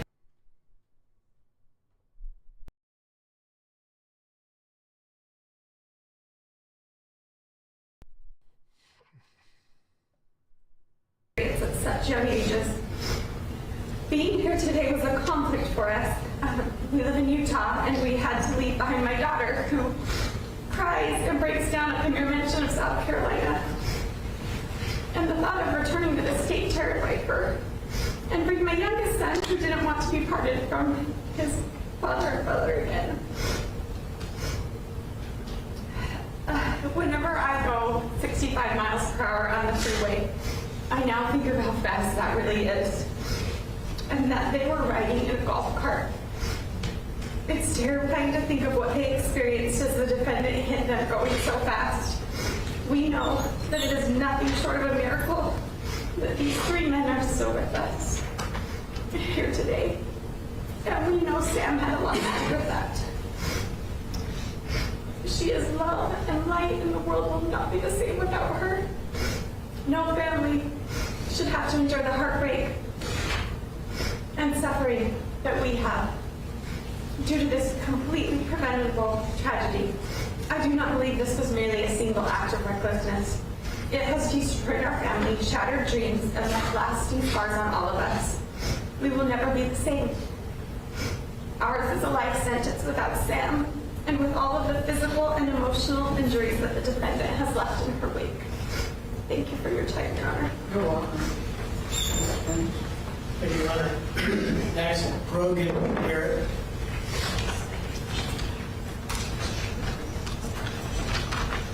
My name is Brogan Garrett, First name for us, sir. B-R-O-G-A-N. And on April 28th, 2023, while me and my family were on a fun vacation to support my uncle and aunt, what was supposed to be a joyous and celebratory day turned into a nightmare that will haunt me and my family for the rest of our lives. That night, after my aunt and uncle's wedding, an intoxicated Jamie Komoroski struck me and my dad while we were taking my aunt and uncle to their rental. The crash took my aunt's life. A bride celebrating the happiest day of her life just hours earlier. She was full of love and laughter and light, and her absence has left an unfillable void in our family, as well as others who had to have Sam ripped from their lives. The impact of this tragedy goes far beyond her death. My father and uncle were severely injured, my uncle to the point that he was not supposed to make it through the night. My father endured immense physical pain, a long hospital stay, and grueling recoveries as well as having to watch my biggest role model and protector in my struggle that much to walk just a couple of feet, to sit up in a chair, and to watch him sit out while me and my brother would play catch. I too was injured, both physically and emotionally. The images of the mangled golf cart, staring at the leaves of the trees as sirens blared and lights flashed across them. My ride in the ambulance to the ER. Finally getting to the ER and hearing my mom tell me what was going on. Finally seeing my dad in the state that he was in, and listening to him groan while my mom shared the news with me about Sam. My thoughts were racing. Wondering what was going to happen to our family. And thoughts of the brand new marriage that got ripped apart in seconds. These are things that I relive daily. The fear of getting rear-ended again has haunted me since that day. And I did not stop checking my rearview mirror while I drive. The emotional and mental impact has caused me to often wonder how anyone could make the choice to drive while intoxicated. A choice that has brought so much harm to innocent lives. The decision to drive under the influence is not reckless, it's selfish and cruel. It is an act that destroyed a family and robbed us of a loved one who we can never get back. This accident didn't just affect our bodies, it shattered our hearts and broke the spirit of the family that had come together for love and celebration. Instead of remembering that day for the joy of a wedding, we now associate it with grief, trauma, and loss. The few more days that I spent in Folly Beach were not pleasant. When I finally returned to the rental that we were staying at, there was a dull feel to everything. The adults with us were usually taking naps or resting before they returned to the hospital to take their shift with my dad and uncle, while the older kids were tasked with keeping the younger ones entertained. My sister refused to let me out of her sight. They would be constantly taking care of me while my mom was with my dad. I was faced with having to try and help my brother while he struggled with emotions that were not meant to be felt and processed by a 12-year-old. Every little daily task was a struggle for me, and everything seemed to move in slow motion. When it was time to finally go home, we came to realize that my dad was not going to be joining us. And that devastated me and my siblings. Having to separate our family in a time where all we wanted was to be together was very hard. When we got home and were forced to return to our normal lives, it was a struggle. Going back to school and trying to pretend like everything was okay was mentally draining. Everyone asking you the same question over and over again about whether you were okay or not was taxing.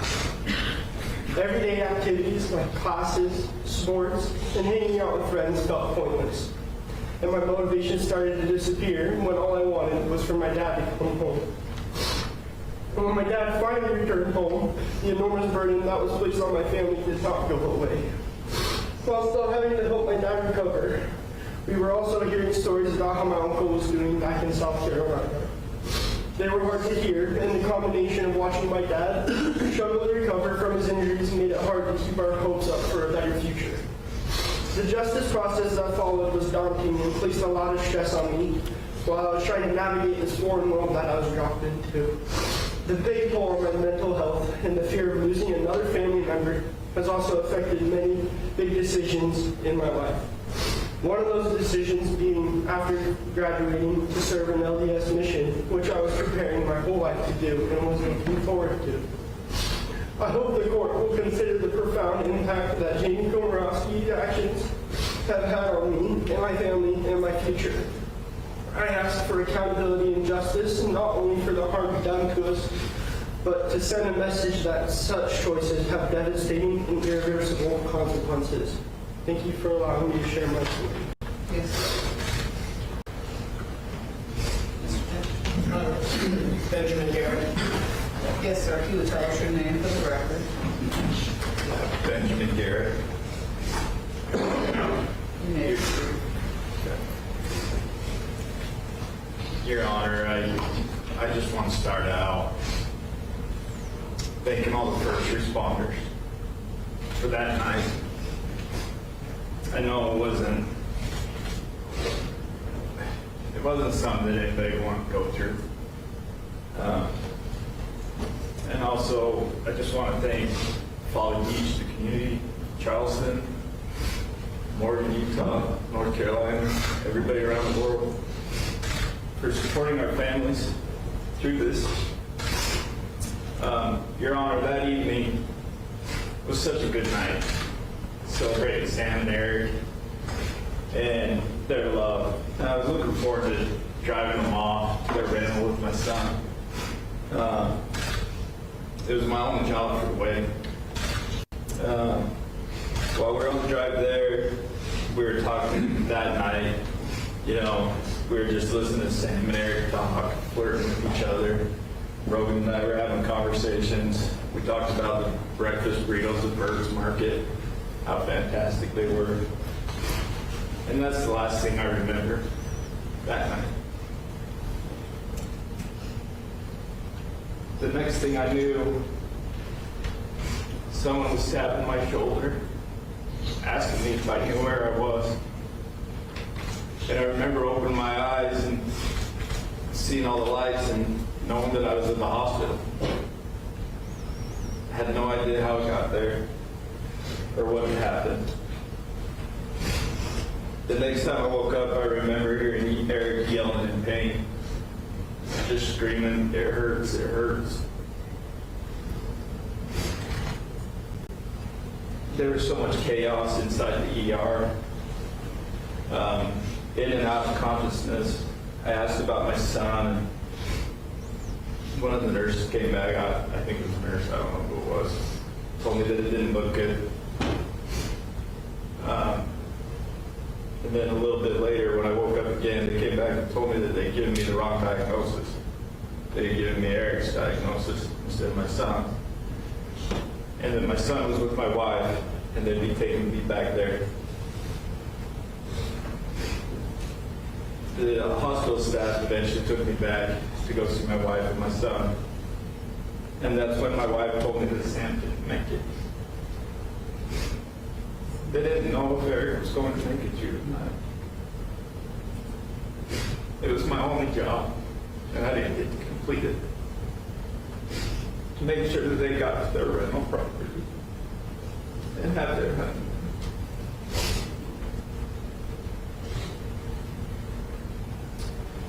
Your Honor, I had road rash all over my body.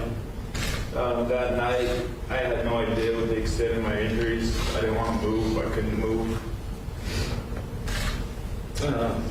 Had stitches in my forehead, an open hole in my knuckles, on my left hand, a giant gash on my right wrist, and I couldn't walk, couldn't even stand.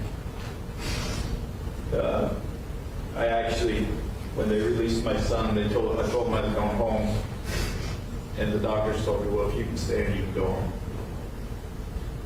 It was a struggle to sit up, and I knew that I'd be staying longer.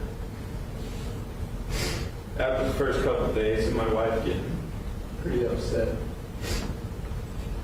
with the condition that I was in, Dr. Hink at NUSC and her team took me in for surgery again. Fixed up the stitches on my forehead and also gave me a fish skin graft on my right wrist. I then spent the next 9 days recovering from injuries and trying to walk. I separated my right SI joint, cracked my sacrum, and tore the labrum in my right hip. I had to practice sitting in the chair so that I could show the doctors that I could fly home and join my family who left. When I returned home, I was referred to the University of Utah Burn Clinic and instructed to see a general practitioner and orthopedic surgeon. I had more MRIs and x-rays due to problems in my pelvis, my back, and my neck. That is when they found that I had broken vertebrae in multiple places in my back and my neck.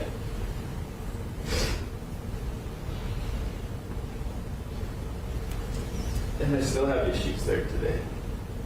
I spent 6 months in physical therapy until my insurance told me I ran out of visits. Your Honor, this is just a list of the physical injuries, and most of them I'm still dealing with. So I'll need to have a hip replacement, fusion of my SI joint, and possible fusion of my vertebrae in my neck and my back. This will continue to be a burden that we'll have to deal with financially, physically, and emotionally for the rest of my life. The hardest part of this, the whole incident, is the mental and emotional side. Your Honor, my wife and kids saw me in a state they should never see me in. And I am unable to be the husband or father that I was or wanted to be in the future. I should be seen as their protector, their rock. And the kids and my wife now watch me go downstairs to make sure I can make it. They come out and carry things in from my truck or from our cars because I can't carry them in. These are all things that I could do on my own before. And I can't even do stuff around the house. I can't get on the ground, fix a faucet that's leaking. I can't get on the ground, pull weeds, or fix sprinklers. Wrestle with my boys, run football routes, throw passes, swing a bat, swing golf clubs, be a catcher for my son when he wants to pitch. I can't even go for a run. I don't even like to run, but I can't go for a run. I would love to be able to do TikTok dances with my daughter like I used to. These are all things that have been taken from us. including my hobbies of hiking, fly fishing, ice fishing, skiing. I get so frustrated that there's so many things that I can't do. And stuff that I do around my house, I now have to hire somebody to do. When before I could just do it on my own.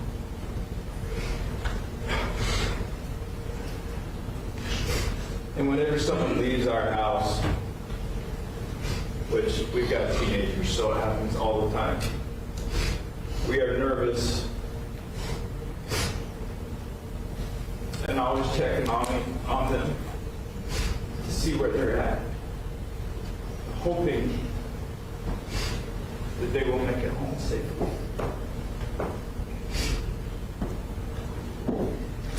It's a new fear for us.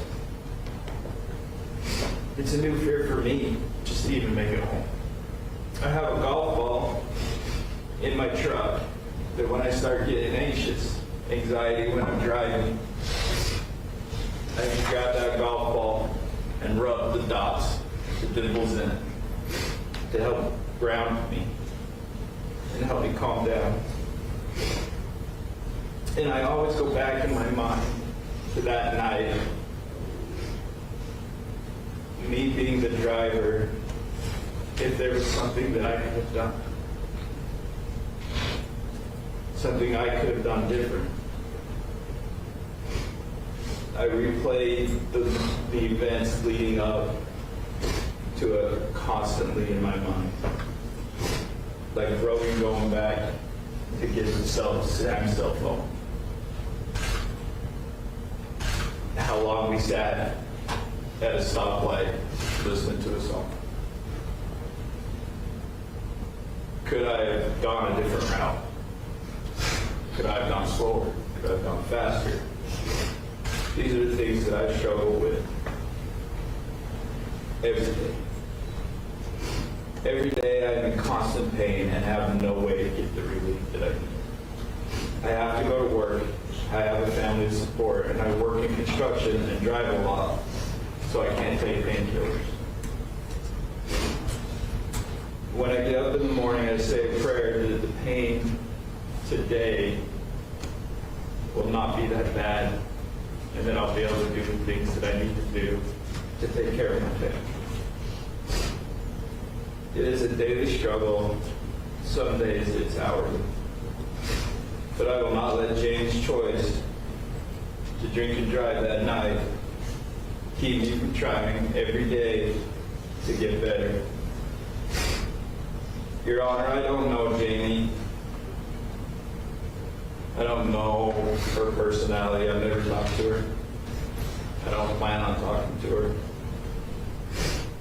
But the decision to drive drunk that night was made well before April 28, 2023. I'm a strong believer that people have a moral compass in their lives, whether we agree with that compass or not. Everybody has a moral compass, and Jamie made the decision that it was okay to drink and drive well before that night. There is a statement that Jamie made in one of the calls to her father where she asked, "Why did this happen to me?"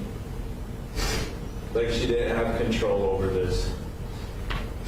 Your Honor, nothing happened to Jamie. Jamie happened to Sam. Jamie happened to Eric. Jamie happened to Brogan. Jamie happened to me. Jamie happened to everybody that was impacted by this. She chose well before that night to drink and drive, and that it would be okay. It was not. I'm not sure that Jamie is remorseful. We are here today, a little over 19 months later, listening to her plead guilty. Even though I am thankful for that, and that we aren't going to trial, we did not get to delay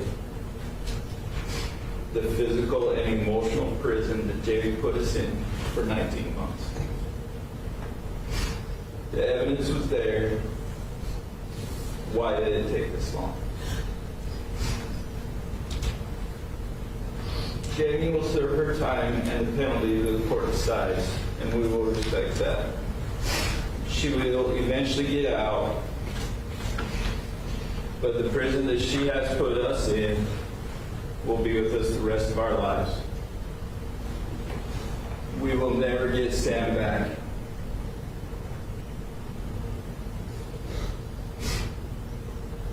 Our lives will never be the same. I think about having grandchildren and not being able to get on the ground and play with them.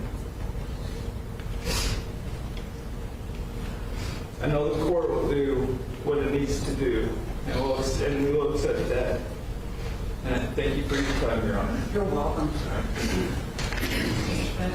Thank you, Your Honor. Eric Hutchinson. Sir, can you state your name? Yeah, Eric, A-N-I-C. And your last name, sir? Hutchinson, H-U-C-C-A. Oh, I'm sorry. You may proceed. Sam was my wife. I was sitting next to her on the golf cart. I've been thinking about what to say ever since that night. What do you say when your world's shattered?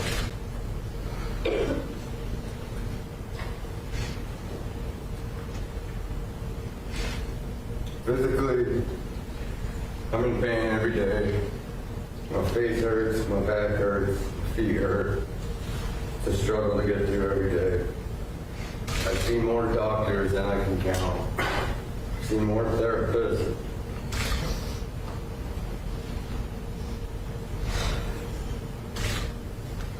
More psychiatrists, done more procedures than I ever care to do. And I still feel I'm at the same point as when I found out that day. My world will be ever changed what happened that night. I think about that night every single day. In the last moments I had with Sam on the golf cart. She told me she didn't want the night to end. And I kissed her on the forehead. And then the next thing I remember is waking up in the hospital. I see my mom's face, still wearing the wedding dress from the night before. And I knew instantly. And so I asked for Sam. I knew she wasn't there.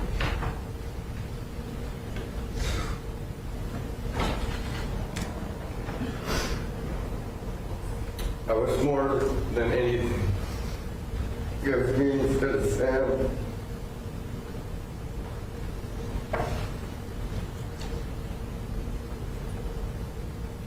I wish I died that night,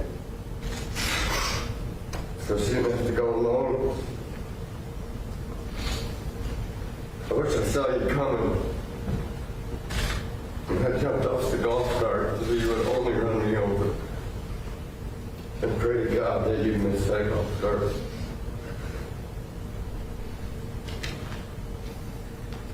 We did not get hit. We got rammed through at 65 miles per hour. There's no way any four of us, any three of us should be alive. All four of us should have died that night. But I'm a firm believer Sam saved us. That's who she is. And she would have took one for all of us. Said, take me, save these guys. The guilt of that I live with every single second of every day is unbearable. You took the greatest human being I've ever met.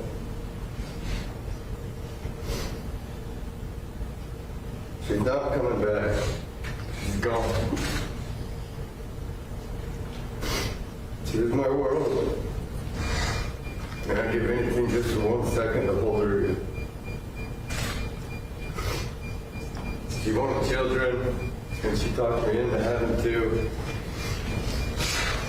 She wanted them so bad that she wanted to start having kids, or trying to have kids before the wedding. So I was nervous that she wouldn't be able to fit into her wedding dress. So we decided to wait till after the wedding to start a family. I don't have joy, I don't have passion, And on the drive, I feel like I'm stuck in hell. I wish every day that I had that.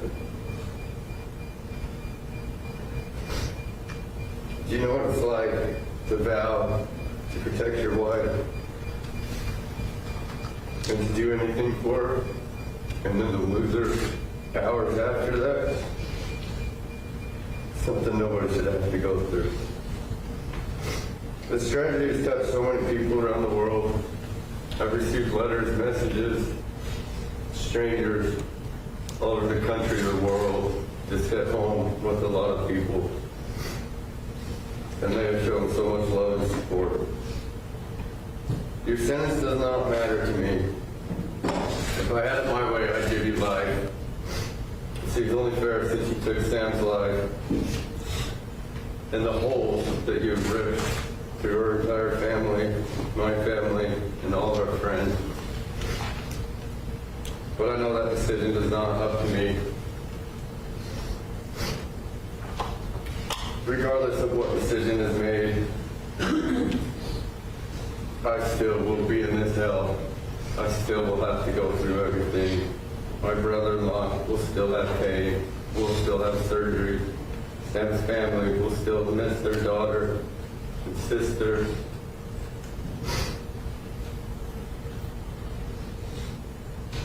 Sam was a light to all of us. And she was the wrong person to die that night. This is a quote from Sam's vows.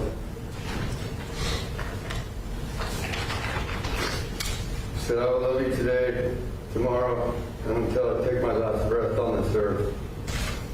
And I'm forever yours. That was the hours before you killed her. Thank you for your time, man. There's nothing further. We'll leave that discretion for dealing with facts and circumstances, case such as speak for himself.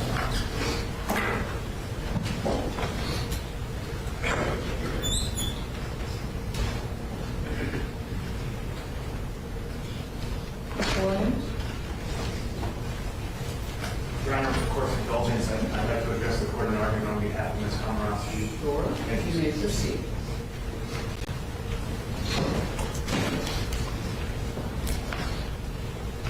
May it please the court, I have had the privilege of representing Jamie Komoroski for the last 18 months.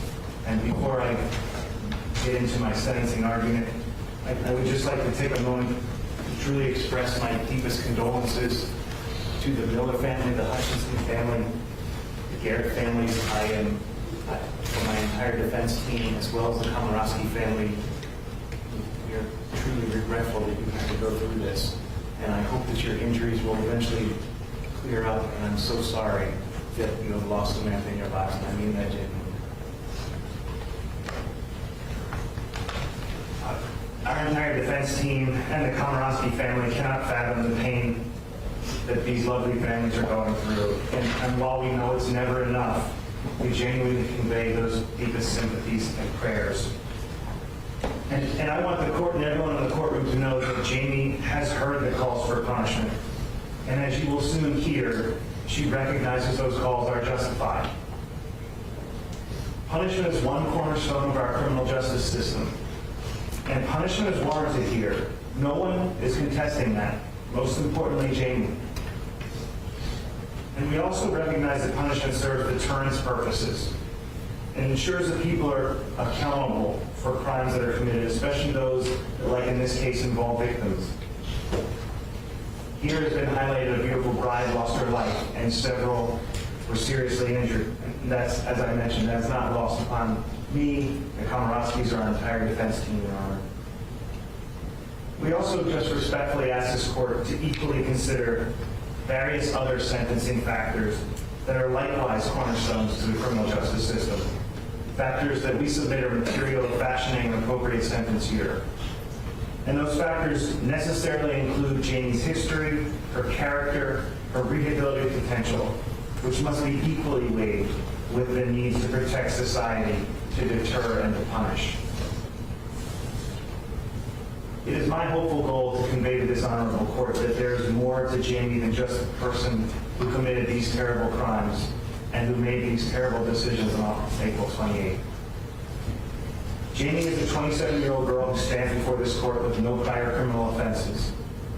She's never before been charged with a crime, save a couple minor traffic violations, never even been disciplined for a single infraction. Through her entire life, Jamie has maintained a warm and caring outlook on life for all those around her.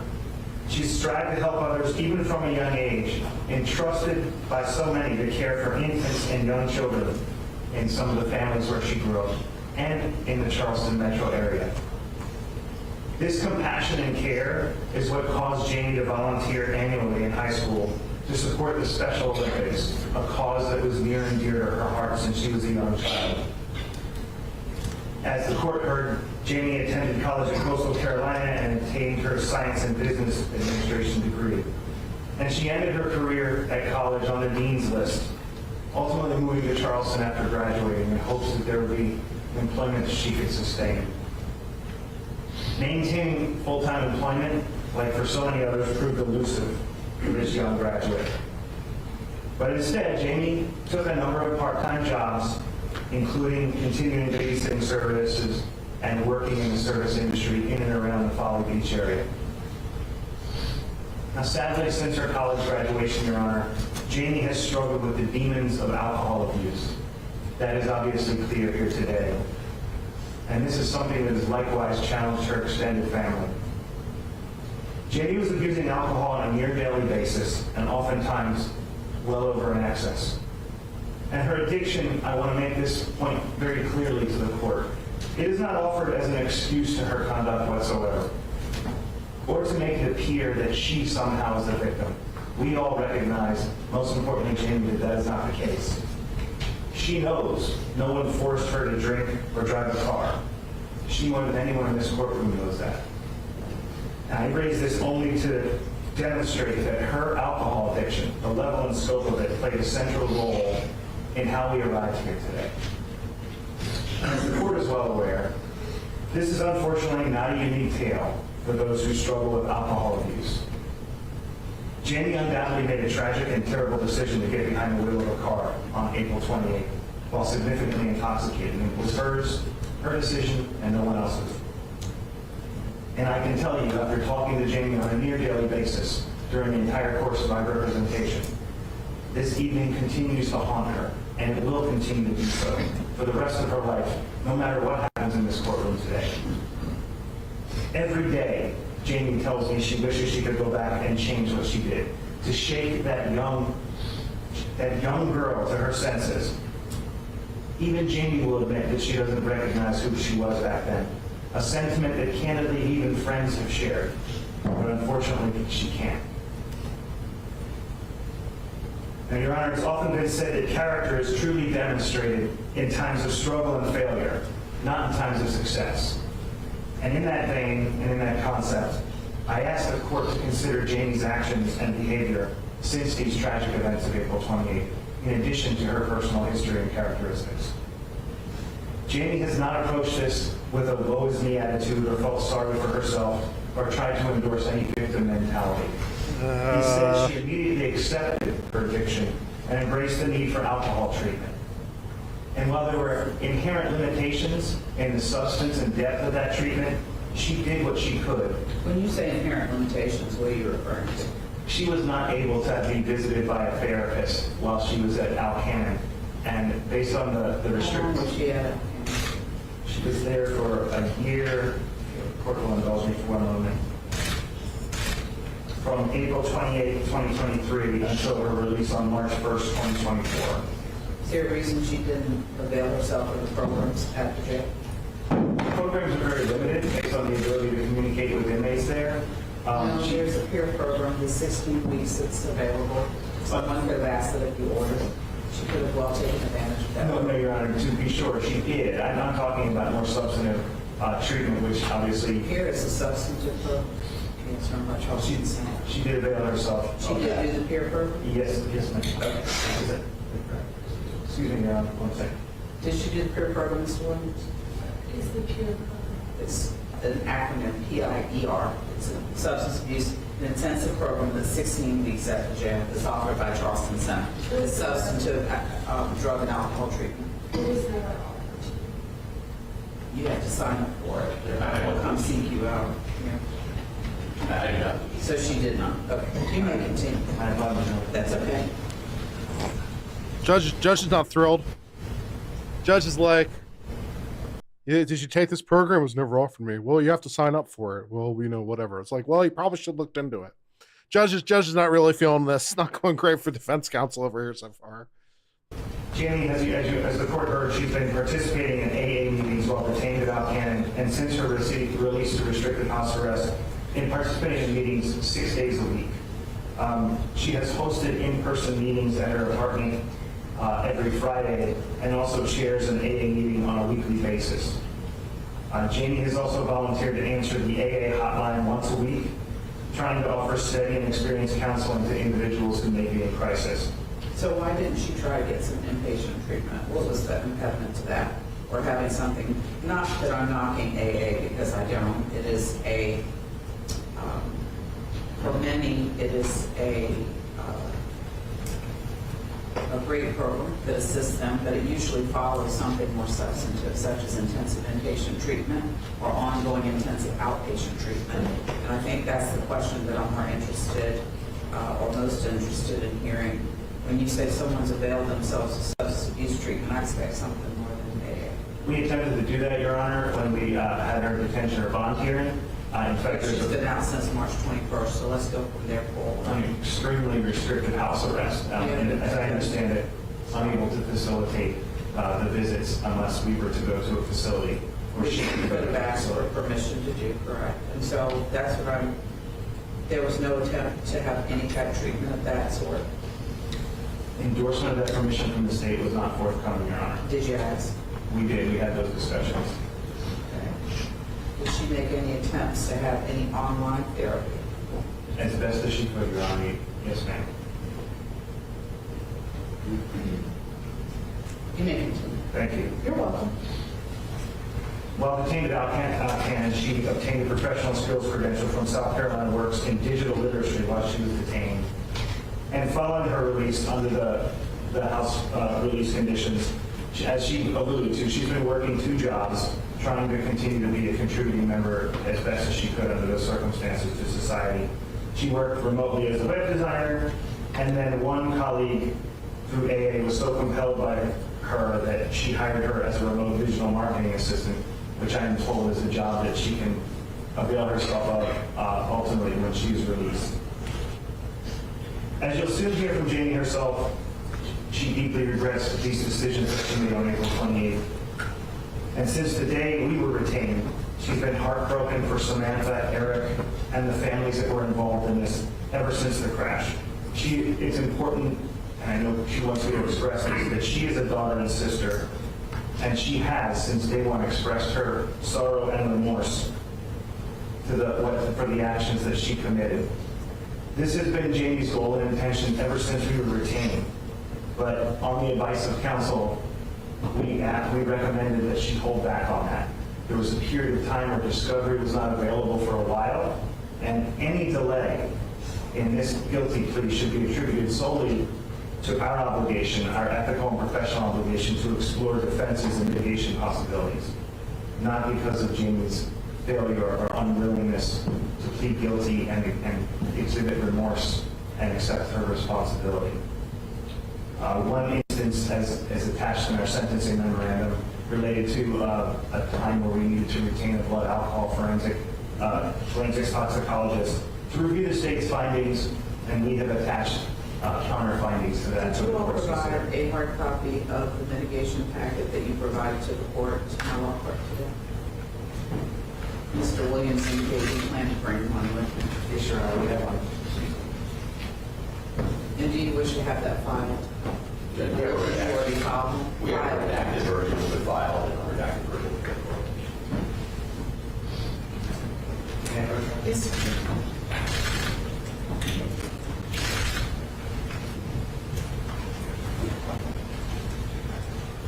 You may continue. Thank you, Your Honor. You're welcome.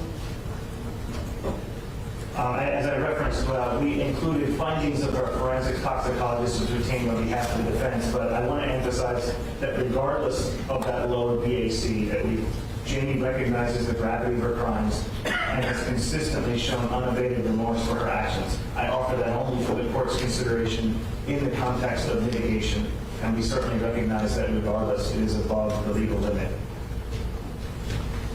Your Honor, taking all this together, we respectfully submit that Jamie has demonstrated and continue to demonstrate strong rehabilitative potential. And the prospect of her rehabilitation and restoration to a useful place in society, which are key legitimate interests of sentencing, is unquestionable. As you will hear from Jamie herself, she will never be an offender in the criminal justice system again. She continues to work on bettering herself and improving herself following these terrible acts. She helps others by sponsoring, paying her terrible story forward of what happened to these families, and seizing any opportunity to help other alcoholics in an effort to prevent further unnecessary death or injury. So, Your Honor, we ask that you consider these sentencing factors equally with the obvious need for deterrence, protection, and punishment that has been alluded to. We have cited for the court's consideration, as it sees fit, numerous empirical studies that show that there is limited relationship between sentence length and general or specific deterrence. And it actually demonstrates that longer incarceration could potentially be counterproductive for the types of individuals who have no criminal history like Jamie. But again, I leave that to the court's consideration. As I open with, Jamie recognizes that she is due a punishment for her crimes today.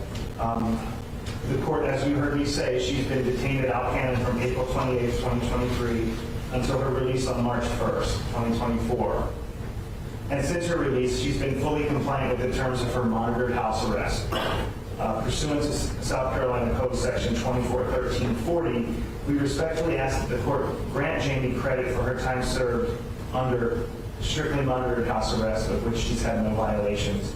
And should the court agree with that request, it would give Jamie a total of approximately 580 days jail credit as of today. When was she released and placed on monitor? March 1st, 2024. There you go, March 1st. She was released. So she's out on bail from March 1st until December 3rd. Thank you, Ron. You're welcome. So she was on house arrest for 9 months and in jail for a year. It is genuinely hoped by Jamie and by all of us and her family that while she caused this great tragedy, her actions on this one day of her 27-year life will not solely define her as a human, and the court will see that. Prior to becoming a defense attorney, Your Honor, I spent the bulk of my professional career as a federal and state prosecutor, including 10 years as an appointed district attorney. And I had the unfortunate obligation to determine countless plea offers in felony DUI cases in a dense jurisdiction of nearly 700,000 people. And sadly, these types of cases were not an uncommon occurrence. To be sure, these are the most difficult, gut-wrenching cases to assess. And as is the case here, defendants are typically people who have lived very productive lives with no criminal record. And I just want to highlight what I believe the court is familiar with. These defendants don't set out to commit crimes with malice or evil in their hearts. But nonetheless, those actions that they take have destroyed or taken lives. Balancing the interests of the state, the victims, and the defendant is extremely difficult. And Jamie here is no different. She has chosen to plead guilty to her crimes without the protection of a plea agreement. The court should see this, I hope, as evidence of Jamie's genuine remorse and acceptance of responsibility for her actions. She never intended to challenge these charges because she knew what she did was wrong the minute that it happened. She would never put the Millers, the Hutchinsons, or the remaining family members through the pain of a trial, having gone through what they already have. Your Honor, I say the last concept for what I submit is the most fundamental cornerstone of the criminal justice system, and that's mercy. Mercy is not often spoke of in the courtroom, but the courtroom is precisely the place where mercy should exist, especially considering the nature of felony DUI cases where tragedy exists on both sides of the V. It is difficult to keep mercy at the forefront, especially when a beautiful life like Samantha's has been taken, and wonderful people that stand and sit behind me have been through what they've been through. But I humbly submit, this is where mercy plays the biggest part.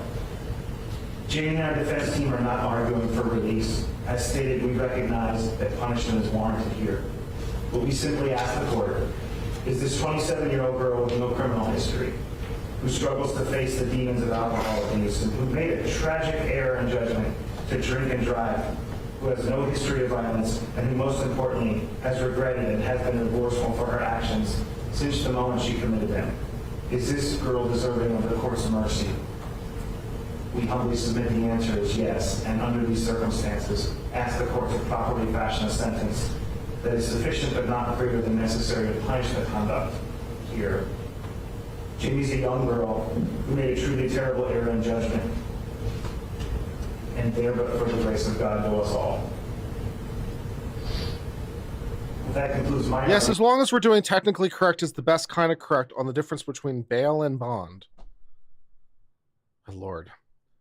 Bail means you're let out of jail. Bond is the consideration for that. So you can be bailed out without being bonded out because you could be, for example, released on your own recognizance, in which case technically you've been bailed out but not bonded because there's no bond, because there's no security. So bond is the security, which is typically money, whereas bail is you're just let out of jail. So as long as technically correct is the best kind of correct, that is the difference between bail and bond. Your Honor, with the court's permission, I would invite some of the members of the Komoroski family and other supporters to address the court. I have a list of 7 people. Is that, well, not including your client, I have a list of 6 people. Is that who you're referring to? Yes, ma'am, it is. You may proceed. Thank you, Your Honor. The first person I'd like to invite to address the court is Jamie's father, Charles Komoroski, who's seated in the left side of the courtroom. Yes, sir. If you would state your name for the record. My name is Charles Komoroski, the dad of Jamie Komoroski's father. Yes, sir. Be glad to hear from you. Your Honor, I would like to address Samantha's family, the Millers, and Eric Hutchins' family. Bail means you're not in jail. Bond means someone has paid money. It could be you. It would still be bond, incidentally. Bond is just money or other security, but typically money. So bail is, I'm not in jail anymore. Bond is, give me $100,000 so I'm not in jail anymore. Bond is the security to back up the bail. It is such a technically correct is the best kind of correct distinction. I'm very sorry for the pain and suffering that my daughter Jamie's terrible decision to drink excessive amounts of alcohol and drive a car that resulted in taking her life of Samantha. I am so very sorry, and so truly very sorry. Because of the pain that she has caused, Jamie is doing everything she can to help others. She has become very involved with Alcoholics Anonymous. She attends virtual Alcoholics Anonymous meetings every day. She's the chairperson of one of the meetings. She hosts a meeting every Friday morning in her home, at her apartment. She volunteered to be on call for the Alcoholics Anonymous hotline. She answers calls from people that are in immediate need of support and information. She advises them on how to get involved with Alcoholics Anonymous and also reassures them that they are taking the first step to getting help for their addiction. She shares her personal story so that it may prevent others from drinking and driving. She is passionate about trying to help people to not drink and drive. She is a very caring, loving young lady. She's working and will work tirelessly to help others to make better decisions than she has to never drink and drive. She has taken full responsibility for her disastrous decision to drink and drive, resulting in taking Samantha's life. Please allow her to fulfill her heartfelt desire to help others and prevent someone from making the tragic decision to drink and drive. She truly is a wonderful person that can and will help others. Thank you, Your Honor. You're welcome. Very sorry. Yes, sir. Thank you, Your Honor. I'd like to invite Jamie's mother, Tracy Komoroski, to address the court next. Yes, ma'am. We'd be glad to hear from you. You can state your name for the record. My name is Tracy Komoroski. Good afternoon, Your Honor. Good afternoon. Could you spell your first name for the record? Traci. Thank you, ma'am. You may proceed. I'm Jamie's mother. And first I want to say how truly sorry I am for the pain and suffering and heartache the victims and their families and loved ones have endured. With my deepest sorrows, I will always feel the pain. I will not feel the pain, I will feel that for what has happened to everyone.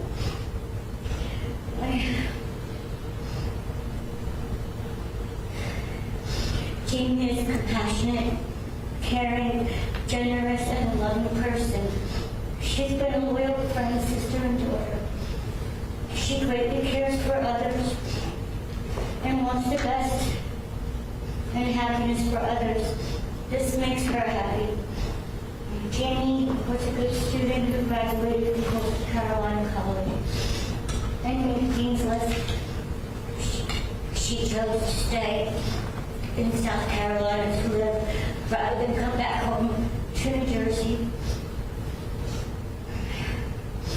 A couple years after college, Jamie started to share with me that she had been suffering from anxiety and depression.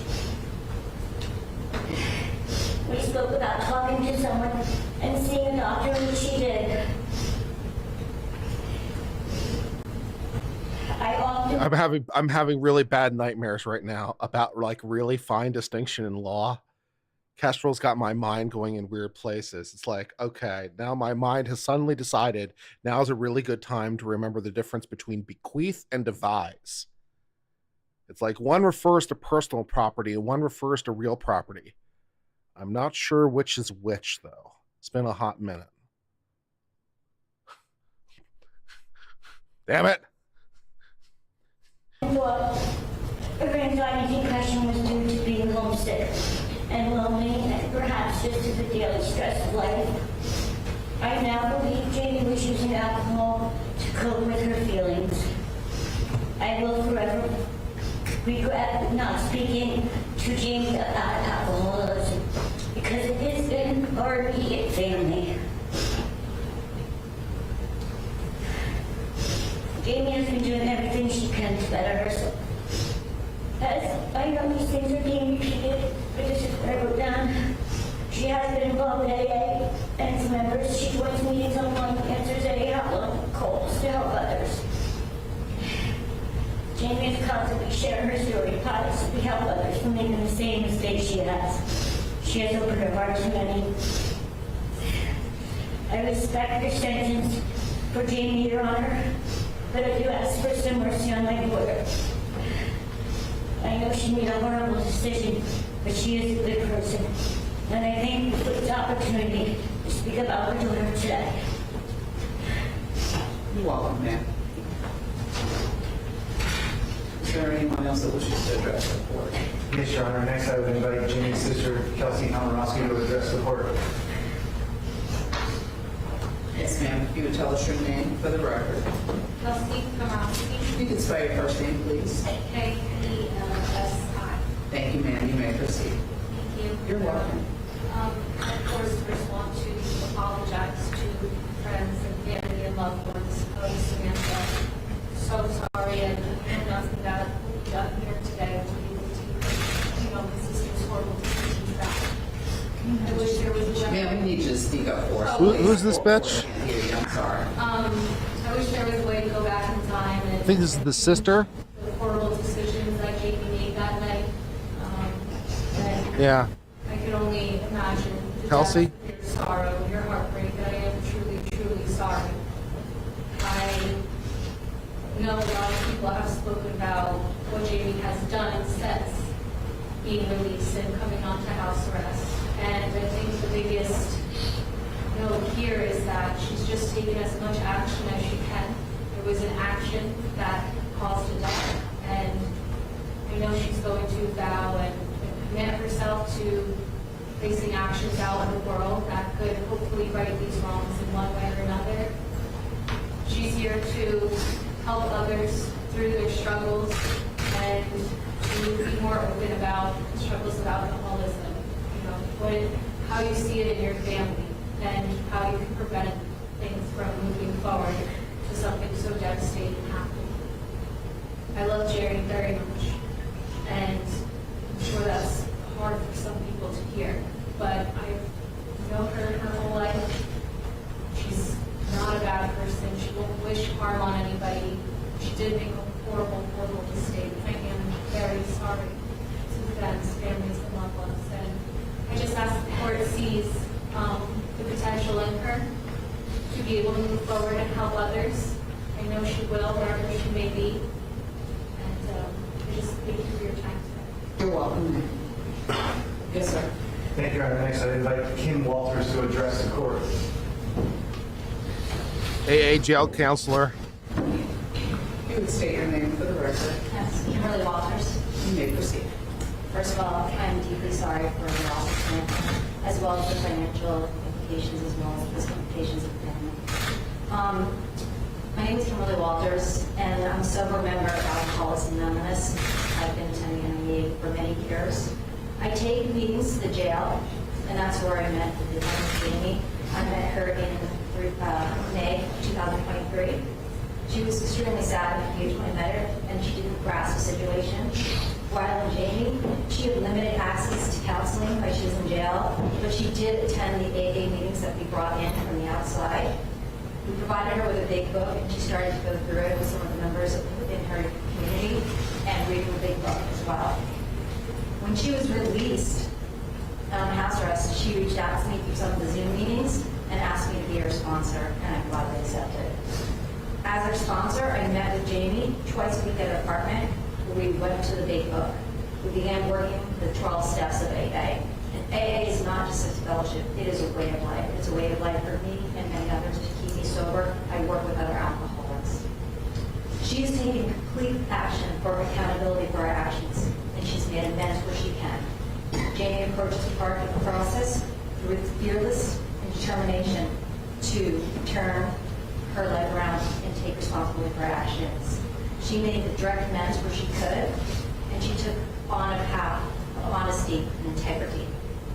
Through her involvement of AA, we heard of all the great things she's done, whether it be hosting meetings at her home, reaching other alcoholics, or sharing her story so this tragic accident will not repeat itself. In addition to recovery efforts, she's also found a part-time job using her education to better herself and care for herself.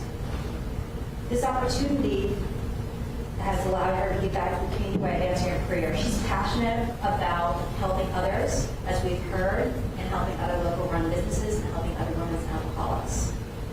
As we all know, what has occurred is a tragic accident as a result of the disease of alcoholism. While there's no true way to right this wrong, Jamie is deeply remorseful of her past actions, and I care for her. She was my own daughter. She's thoughtful, kind, and passionate. This tragic experience has unfortunately awakened her and had her claim that she's now an alcoholic, and she's now embraced the principles of AA. In my many years of Alcoholics Anonymous, I have worked with many sponsees. That's part of this program. You can't get sober alone. You do it with others. We continue to carry the message to help other alcoholics. Jamie stands out to me as a very impactful person, not only because of her circumstances, because of her unwavering faith. Her unwavering faith in a brighter future and an embracing of the AA program. Jamie is ready to make amends for the life she took and for all those that were affected. She's accepted whatever the judicial system imposes on her and intends to face this with dignity and sobriety. I'm incredibly proud of her, and although she's remorseful for her choices, she is an alcoholic and she was sick. She did not make this decision consciously or sanely when she was drunk. She made the choice to drink, but unfortunately in alcoholism, this is a deadly disease and we make very poor choices. While nothing can be done to bring back Samantha, Jamie's a young woman with a full head of life ahead of her. She's already on the way to changing her life around, and adding many, many years of sentence might be reckless as well.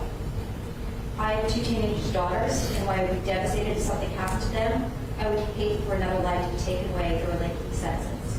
I strongly believe that our AA community and the broader society will be better off that are actively contributing as a member, and I pray for mercy and leniency. I thank you for considering my words. You're welcome. Yes. Thank you, Your Honor. Next, I would like to invite the Director of the Charleston Recovery Center, Jennifer Jet Peck, to address the court. Good afternoon. Good afternoon. You would tell us your name for the record. My name is Jennifer Pett, Jennifer, P-E-T-T. Thank you. You may proceed. I have had a lot of tears for both families involved in this, and a lot of prayers for both sides of it. There's no easy way, there's no easy solution for anybody in this courtroom. I got a phone call before I had even heard of Jamie from her dad asking about getting her in for treatment at the Charleston Recovery Center. I know that she had wanted to get help for her alcoholism. I guess it was shortly after the accident. I don't watch the news. I didn't know anything about that. I didn't know her. I didn't know her dad. But I knew that her dad was reaching out for help. I later found out who he was calling about. It was Jamie. And I was invited to the bond hearing where the family and her attorneys had hoped to get her enrolled in the Charleston Recovery Center or a residential long-term inpatient recovery center, and they wanted to have Jamie come there. It didn't work out with the decision of the court, but shortly after Jamie was released on her bond, she reached out to me, and I know that she reached out to several other women in AA and tried to get some sort of recovery going from where she was standing. She wasn't sure how that worked. It sounds like she had found a wonderful sponsor. She checked in with me several times since she's been on house arrest. She's been making good progress with her sponsor. Alcoholics, I'm a recovered alcoholic myself. My sober date is April 21 of 2019. And I've been on the side of the law where, the courts, where I was facing time. And I know that from that side of it, God can use us wherever, whether it's this courtroom, whether it's jail, whether it's home. In Jamie's case, she has thoroughly embraced the steps. You're right, Your Honor, you can't go to AA and expect to stay sober. You have to thoroughly walk this path. You have to thoroughly invest yourself in this program and work these steps. Jamie has worked all the steps, and a huge part of this program is continuing to pass. Oh, she sued the husband for control of the estate? On what grounds, incidentally, legally? Do I want to know? Why are we having this discussion? But yeah, she sued the husband for grounds of these for control of the estate. On what grounds? Do I want to know? Is this like one of those things where it depends on whether or not the marriage license was like formally registered or not yet? I hate everyone for making me think about this, by the way.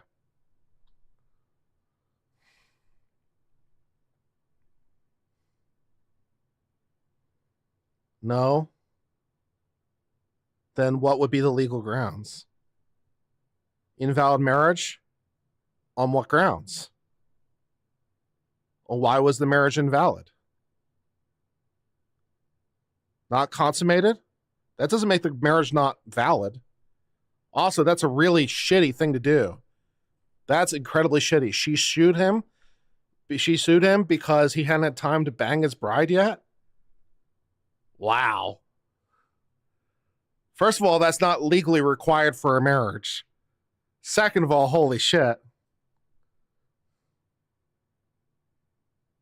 The reason is about not registered license. Yeah, I seem to vaguely recall some law on that, with that being an issue about it not being a registered license yet. But holy shit, man. I'm like, you're suing me because we hadn't had time to have sex yet? That is fucked up, man. That is fucked up. Mom wanted to invalidate the marriage so she had the estate they settled. That's still fucked up, though. That's incredibly fucked up.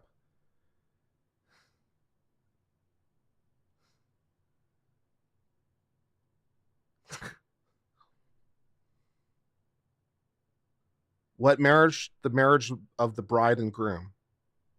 That marriage. What are you think? What are we talking about? Honest message to other alcoholics, and her story is powerful. Working in a recovery community, I've seen a lot of tragedy. It's a heartbreaking field to be in, but it's also very rewarding because I've had the benefit of seeing people like Jamie turn their lives around and carry this message to help countless other people that came in behind them. I went to an AA meeting once and they asked somebody who was sober several years, several decades, to stand up. He was dying of natural causes. He was still sober, and they had asked everybody who he had helped who he had sponsored to stand up. And a handful of men stood up. And then they told those men to keep standing, and the rest of the people that were sponsored by those men to stand up. And more people stood up. And then But the marriage would still be valid once it's filed, even retroactively. So even in that situation, the marriage would be valid to the date it happened, even if there was like it had to be officially registered. And now I'm back to real estate law, where I'm suddenly talking about notice jurisdictions and race notice jurisdictions and record jurisdictions. Who here is a real estate expert? Do we have any real estate people in chat? Do you guys know the difference between a race jurisdiction and a race notice jurisdiction and a recording jurisdiction when it comes to property? Go. And those people who had they sponsored to stand up. And eventually, out of about 150 people in the room, everybody was standing except for a couple people who hadn't had a chance to embrace the steps of Alcoholics Anonymous. And the ripple effect of what Jamie's story is and how it can heal people and help others, she may deserve a punishment. But the people that she can help don't deserve to die. I believe that. Thank you. You're welcome. Yes, sir. Thank you, Your Honor. Last week, after Jamie's brother, CJ Komoroski, addressed the court.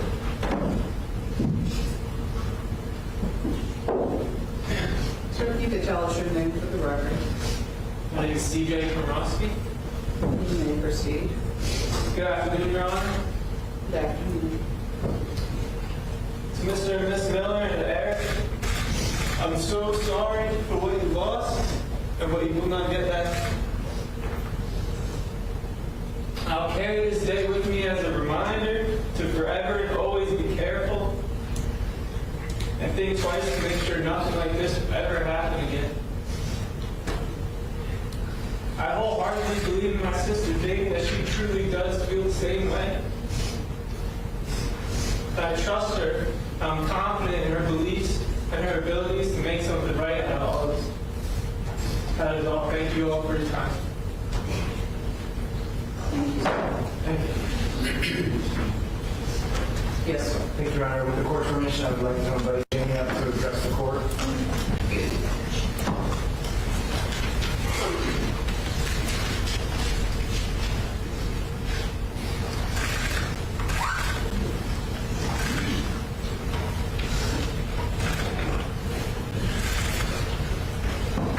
Yes, ma'am. You may proceed when you're ready.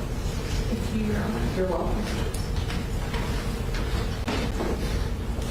My name is Jamie Komoroski, and on the night of April 28, 2023, I chose to drink and drive, which resulted in the death of Samantha Miller and the serious injuries of Eric Hutchinson and injuries to family members Benjamin and Brogan.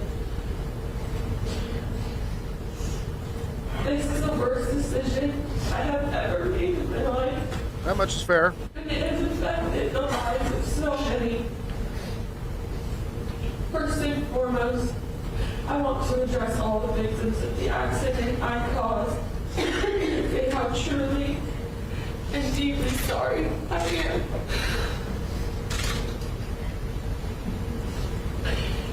Due to my poor decisions, a beautiful life was taken. A wife, sister, daughter, and friend of many is no longer with us. And for that, while I know an apology will fix nothing, all I can say is how incredibly remorseful I am. I also am truly sorry and remorseful for the physical and emotional pain I caused to the other family members. I wish I could go back and undo this terrible tragedy, but I cannot. I will live the rest of my life with immense. Lisa Miller threatened to challenge the validity of the marriage on the baseless theory that a marriage in South Carolina is invalid if a married couple did not spend the night together after the wedding. Holy shit.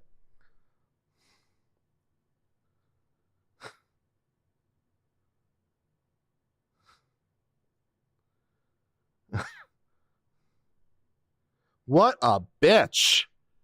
What a bitch. Bride's mother is the biggest bitch of them all.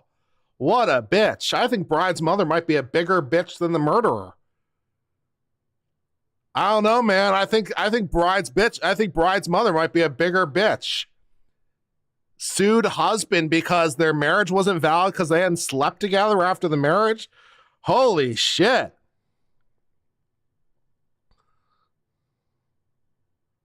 What a bitch.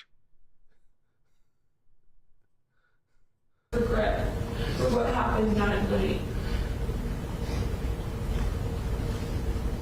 I also want to express my deep remorse and sincere apologies to all who were involved in this tragedy, including the first responders. No, the marriage isn't invalid. It's a stupid lawsuit. Anyone who was hurt in any way. It's a stupid lawsuit. Poor decisions that night.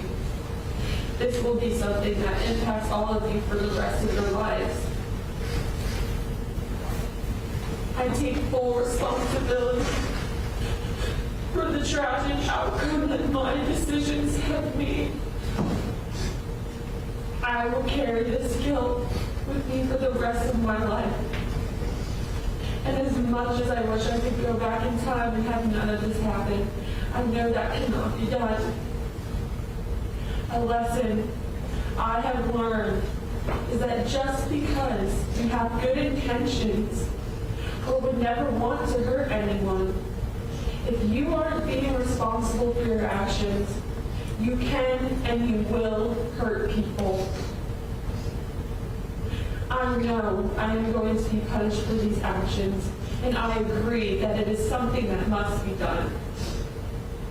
I would like to make it clear that whatever my punishment is, I will use the time to better myself, spread awareness about the dangers of drinking and driving, continue to help others with addictions through AA, and work every day to improve myself to give maximum service to the community and my fellows. Some ways I plan on doing this include staying extremely involved in AA and the fellowship of helping people recover from their addictions. I am able to do this because I know what it is like to be an addict. I did not want to believe that I had an addiction to alcohol before this tragedy, and so I told myself every day I was normal. The fact was, though, that I was helplessly addicted to alcohol, and that I was living every day with no meaning. This led to me not caring about how my actions would affect others. I never want to live my life that way again. And I hope to help people to never have to feel that way as well.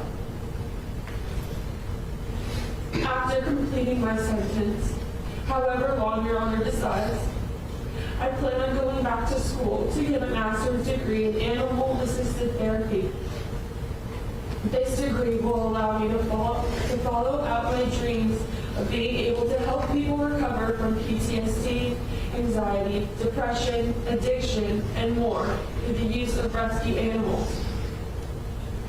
Lastly, I want to share my story with as many people possible in order to try and prevent tragedies like this from happening to other families. I want to emphasize the importance of warnings of drinking and driving to college students as well as young adults who haven't heard the message since high school.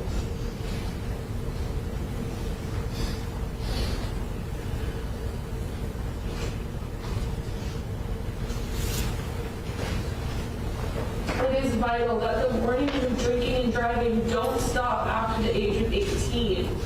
I feel we all need to be reminded, no matter what our age is. I'm sorry, what? So that we all drinking and driving. It is vital that the warnings of drinking and driving don't stop after the age of 18.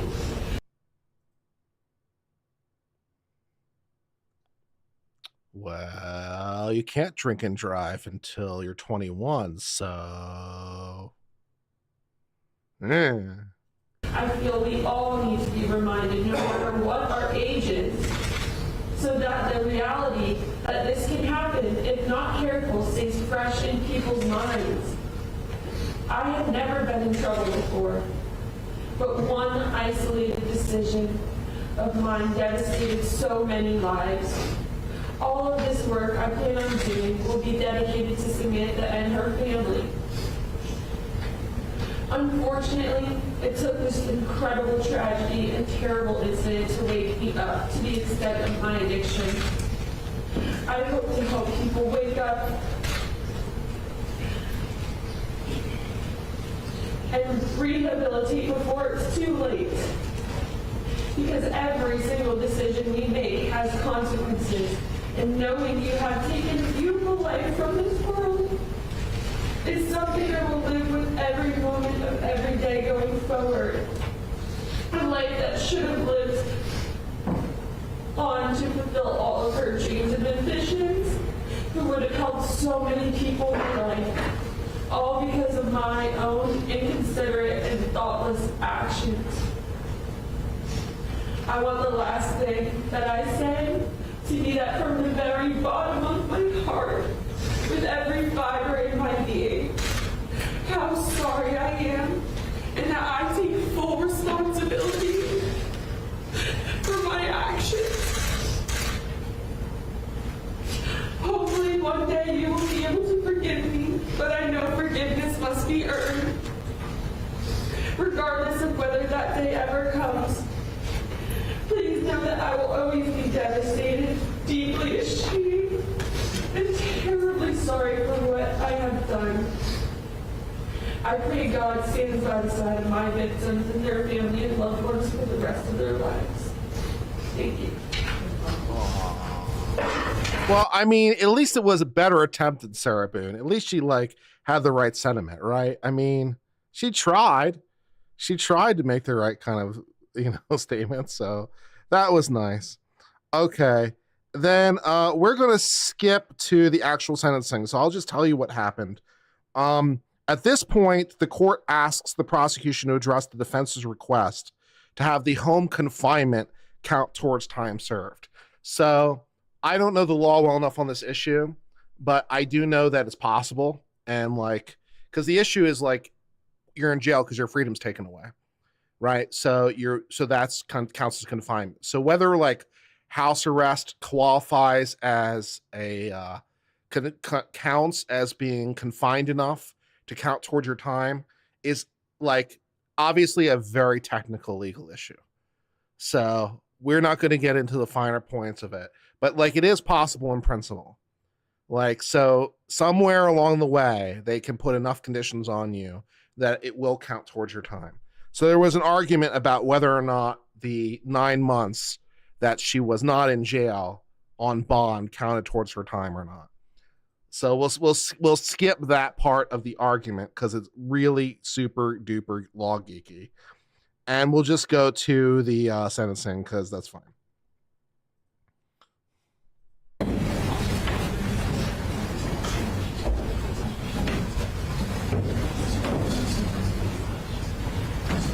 So incredibly.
I've listened very intently to everything that has been presented to the court, and I have taken into consideration the mitigation that has been presented.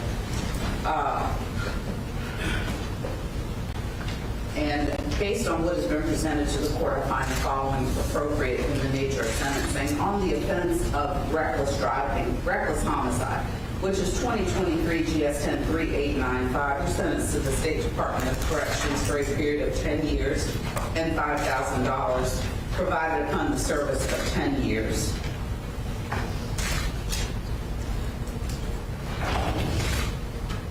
Yeah. On both counts of felony DUI, great bodily injury, you're sentenced to the State Department of Corrections for a period of 15 years and $5,100, provided upon the service of 15 years. And on the offense of felony DUI with death, you're sentenced to the State Department of Corrections for a period of 25 years and $10,100, provided upon the service of 25 years. She got maxed. She got maxed. She got it all. So the plea for mercy didn't go well. Sentences are concurrent with one another. You'll get credit pursuant to 241340 if that becomes applicable. And I think it is appropriate, and I queried Mr. Finch for a particular reason. They're concurrent.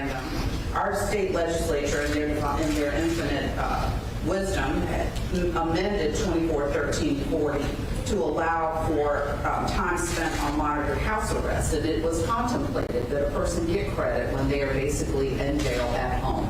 And based on how Ms. Komoroski's home detention was structured, she was in jail, but for being at home. And I think it is appropriate that she receive credit for any time served on monitored house arrest. So super duper geeky, she gets her credit time. She gets her credit time both for being in jail and for being on house arrest. So she gets an additional 9 months worth of time credited to her. So that's like 500 days total. So yay. Or home detention, those terms in my mind are interchangeable. From the period of 3/1/2024 through the present, and we will calculate that and place it on her sentence. Although, did you hear what the judge said? The judge threw some shade at the legislature. Did you hear what the judge said? The judge said the legislature, in their infinite wisdom, amended this section to allow for this. The judge is basically saying the legislature is full of shit. But, you know, it's the law. So, judge isn't thrilled, but, you know, okay.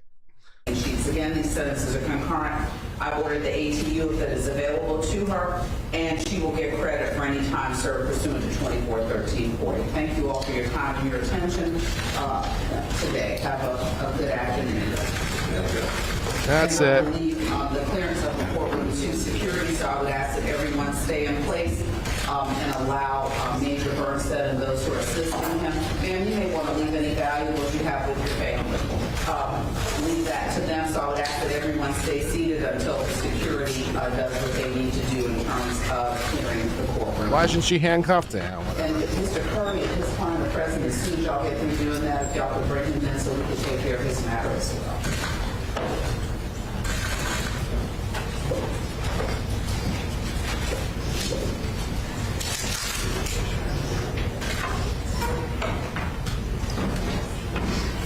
All right. So that was at 25 years is the number. And apparently we do have a call after she was sentenced. So that's exciting. So let's see what her call after her sentencing sounds like. Just to put a bow on this thing.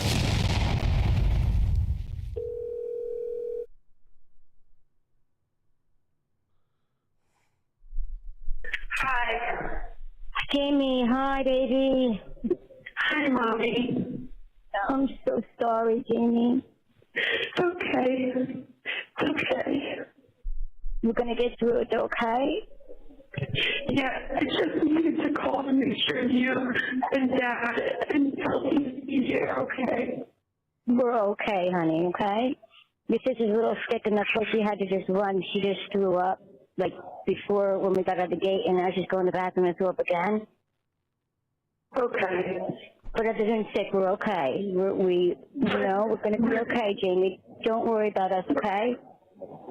It's okay. I'm going to be okay, too. Are you and Dad? What, honey? No, Dad, we're at the airport. Okay, is Dad okay? They're at the airport. That's Dad's funny. okay, honey. He's okay. They're ready to flee We're the all gonna be jurisdiction. strong, okay? For you, okay? Okay. Yes, baby. And I have you, and I love you so much. I love you so much. Can you call me when you want later? Like, yeah, I can call you later, I think. I'm going to try, okay? Okay, try to call me, later, like, I don't even know, 7, 8 or something, if you can. Okay, that sounds good. No, we're thinking. I love everybody. You guys. Everybody loves you, Jamie. Everybody. Okay? So much. And just know, we're going to get through this, and we're all going to be all right, okay? I'm going to be there for you as much as we can, okay, baby? Okay, I love you so much. I love you, honey. Just stay strong and know we're going to see you as soon as we can, okay? I'm going to be okay, okay? I love you guys. Oh, we love you so much, baby. Try to call it, okay? We can call Daddy now, okay? Yeah, good job, Daddy. Okay, we're going to get through this, baby. I love you too, honey. Bye, baby. I love you. Bye, honey. Love you. I love you so much. The caller has hung up. Hello. Hi. Hi, sister. How are you? I'm okay. I'm okay. I just need to call again because I tried to call Dad a couple times and it was weird. It was like he was trying to answer but he couldn't. Can you please call or text us and just say I will try to call him again in about an hour? And that if the phones don't work, just tell him I'm okay and I love him and I'm going to be just fine and we're all going to be okay. Okay, Jamie. He probably is just being slow. I love you so much. What did you say? I love you so much. I love you so much. Well, it's 25 years minus 9 months, not plus. It's 25 years minus 500 days. So Everything's going to be okay. You're going to go one day at a time. A little bit more than one 22 step years. forward at a time. That's right. A little bit more than I love 22. you and just text Dad for me, please. Okay. All right. Love you too. Love you, right? Bye.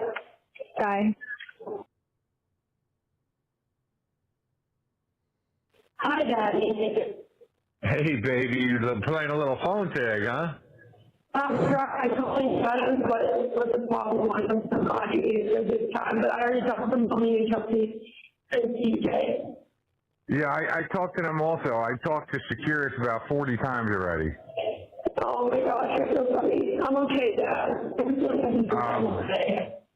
All right, I know you'll be okay, baby. You got this. You're going to get through this.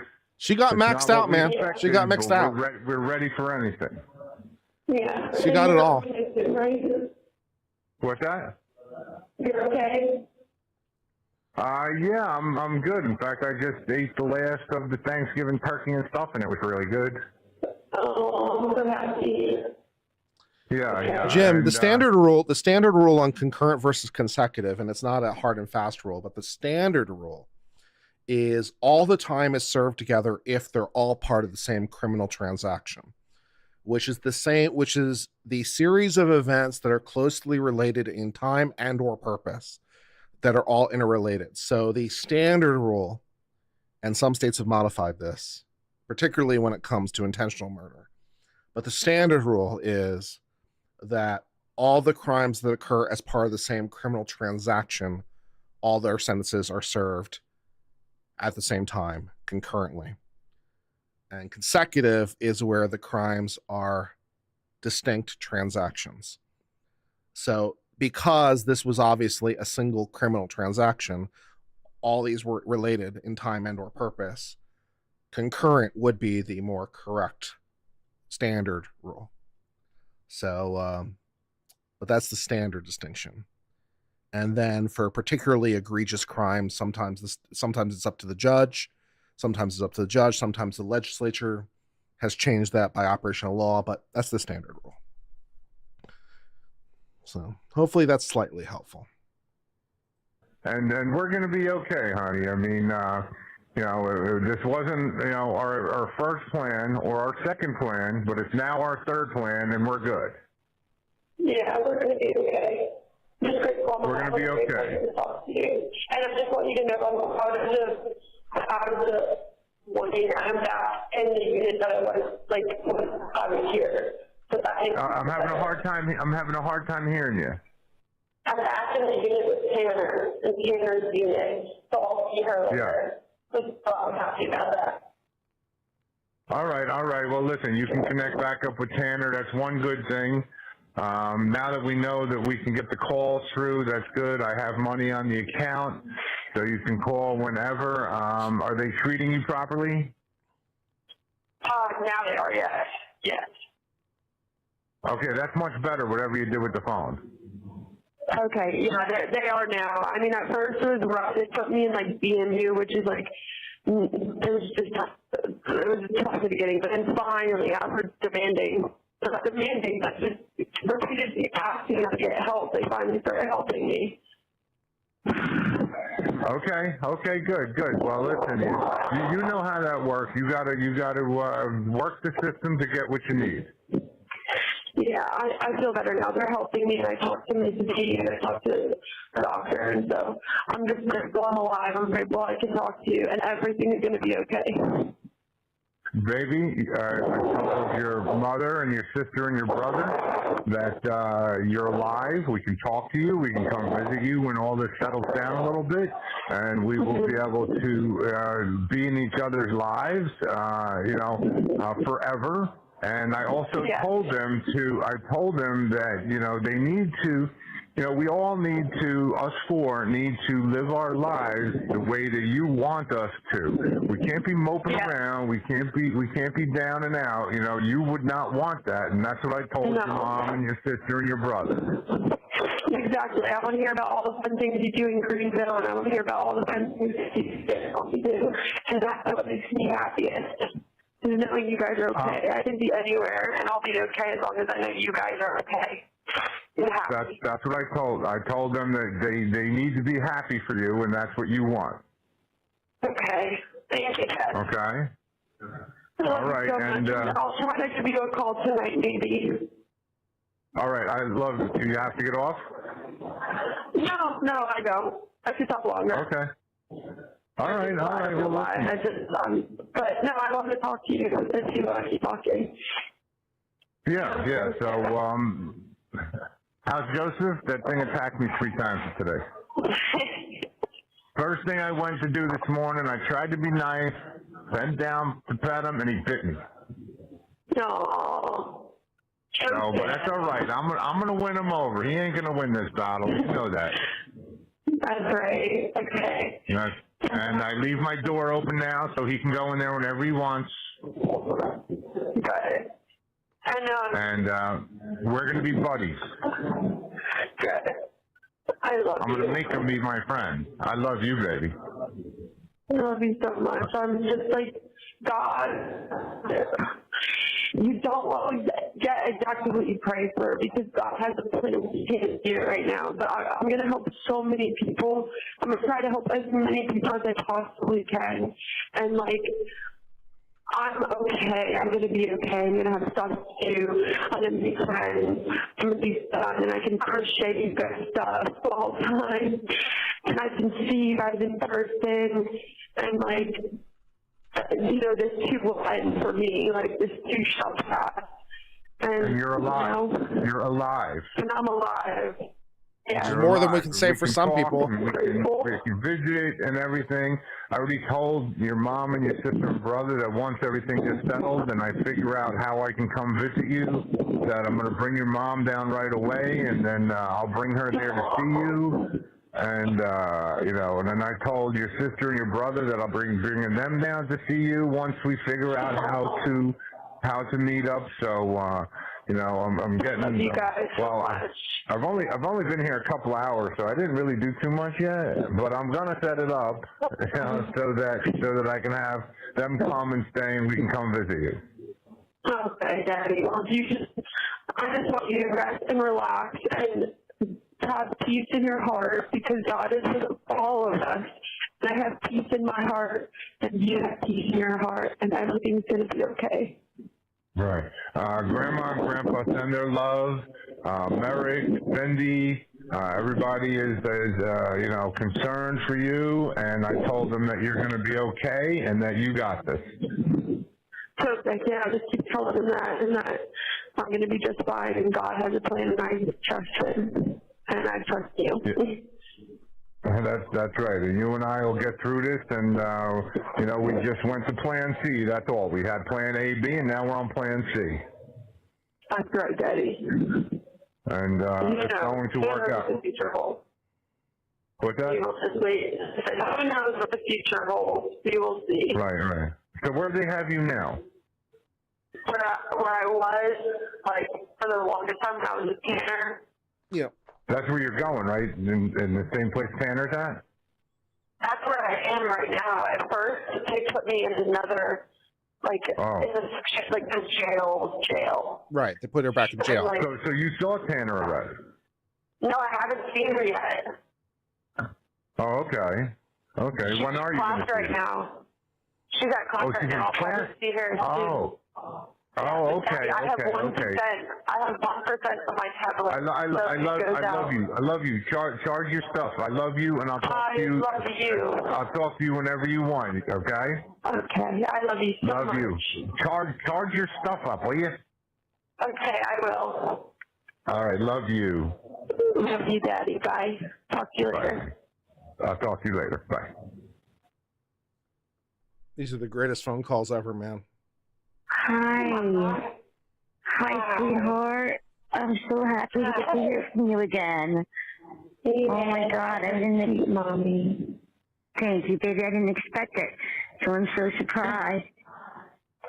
Oh, well, I'm glad I got to surprise you. Thank you so much, and whoever letting you pay or paying for this, thank them so much. This is for Dad. Dad's me. I think whatever. It doesn't matter. But Okay. Mommy, I just love you so much. I just want you to know that, you know, I just a lot of time to think about it, right? And like we said before, I'm okay. Like, because I know that I'm going to help so many people, and there's no better feeling in the world. And it's just that there's not some things that I might not be able to do, like with you, that you might have planned.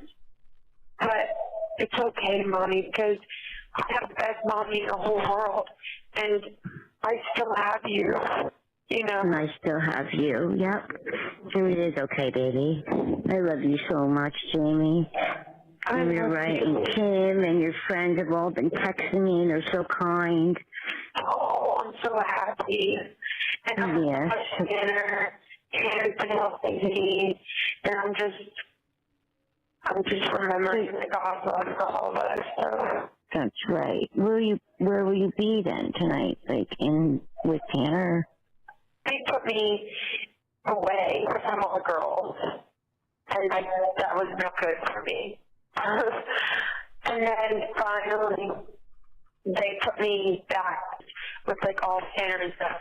I'm not in Tanner's room. I'm in a room by myself. But okay. Tanner talks to me because she's the unit worker, so she has to come get my tray and stuff. And like, I've been talking to girls through the door. And Mom, even this one girl, I thought showed up when you needed the most. Like, I was feeling down. This one girl ran up to my door. She's like this little girl. I call her Tokyo. And she's still here from when I was here. She goes, Jamie, oh my gosh, how are you?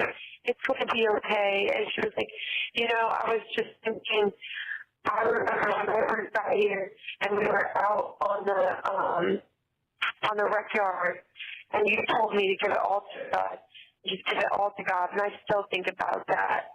I still think about that all the time. Oh, good, honey. You're so strong, Jamie. I'm so proud. Hers is perfect, all good. And like, that's the most important thing. And like, yeah, we have each other. Yeah. I'm going to hold you. I'm going to see you. And Kimberly reminded me, although your body is in prison, your mind is free.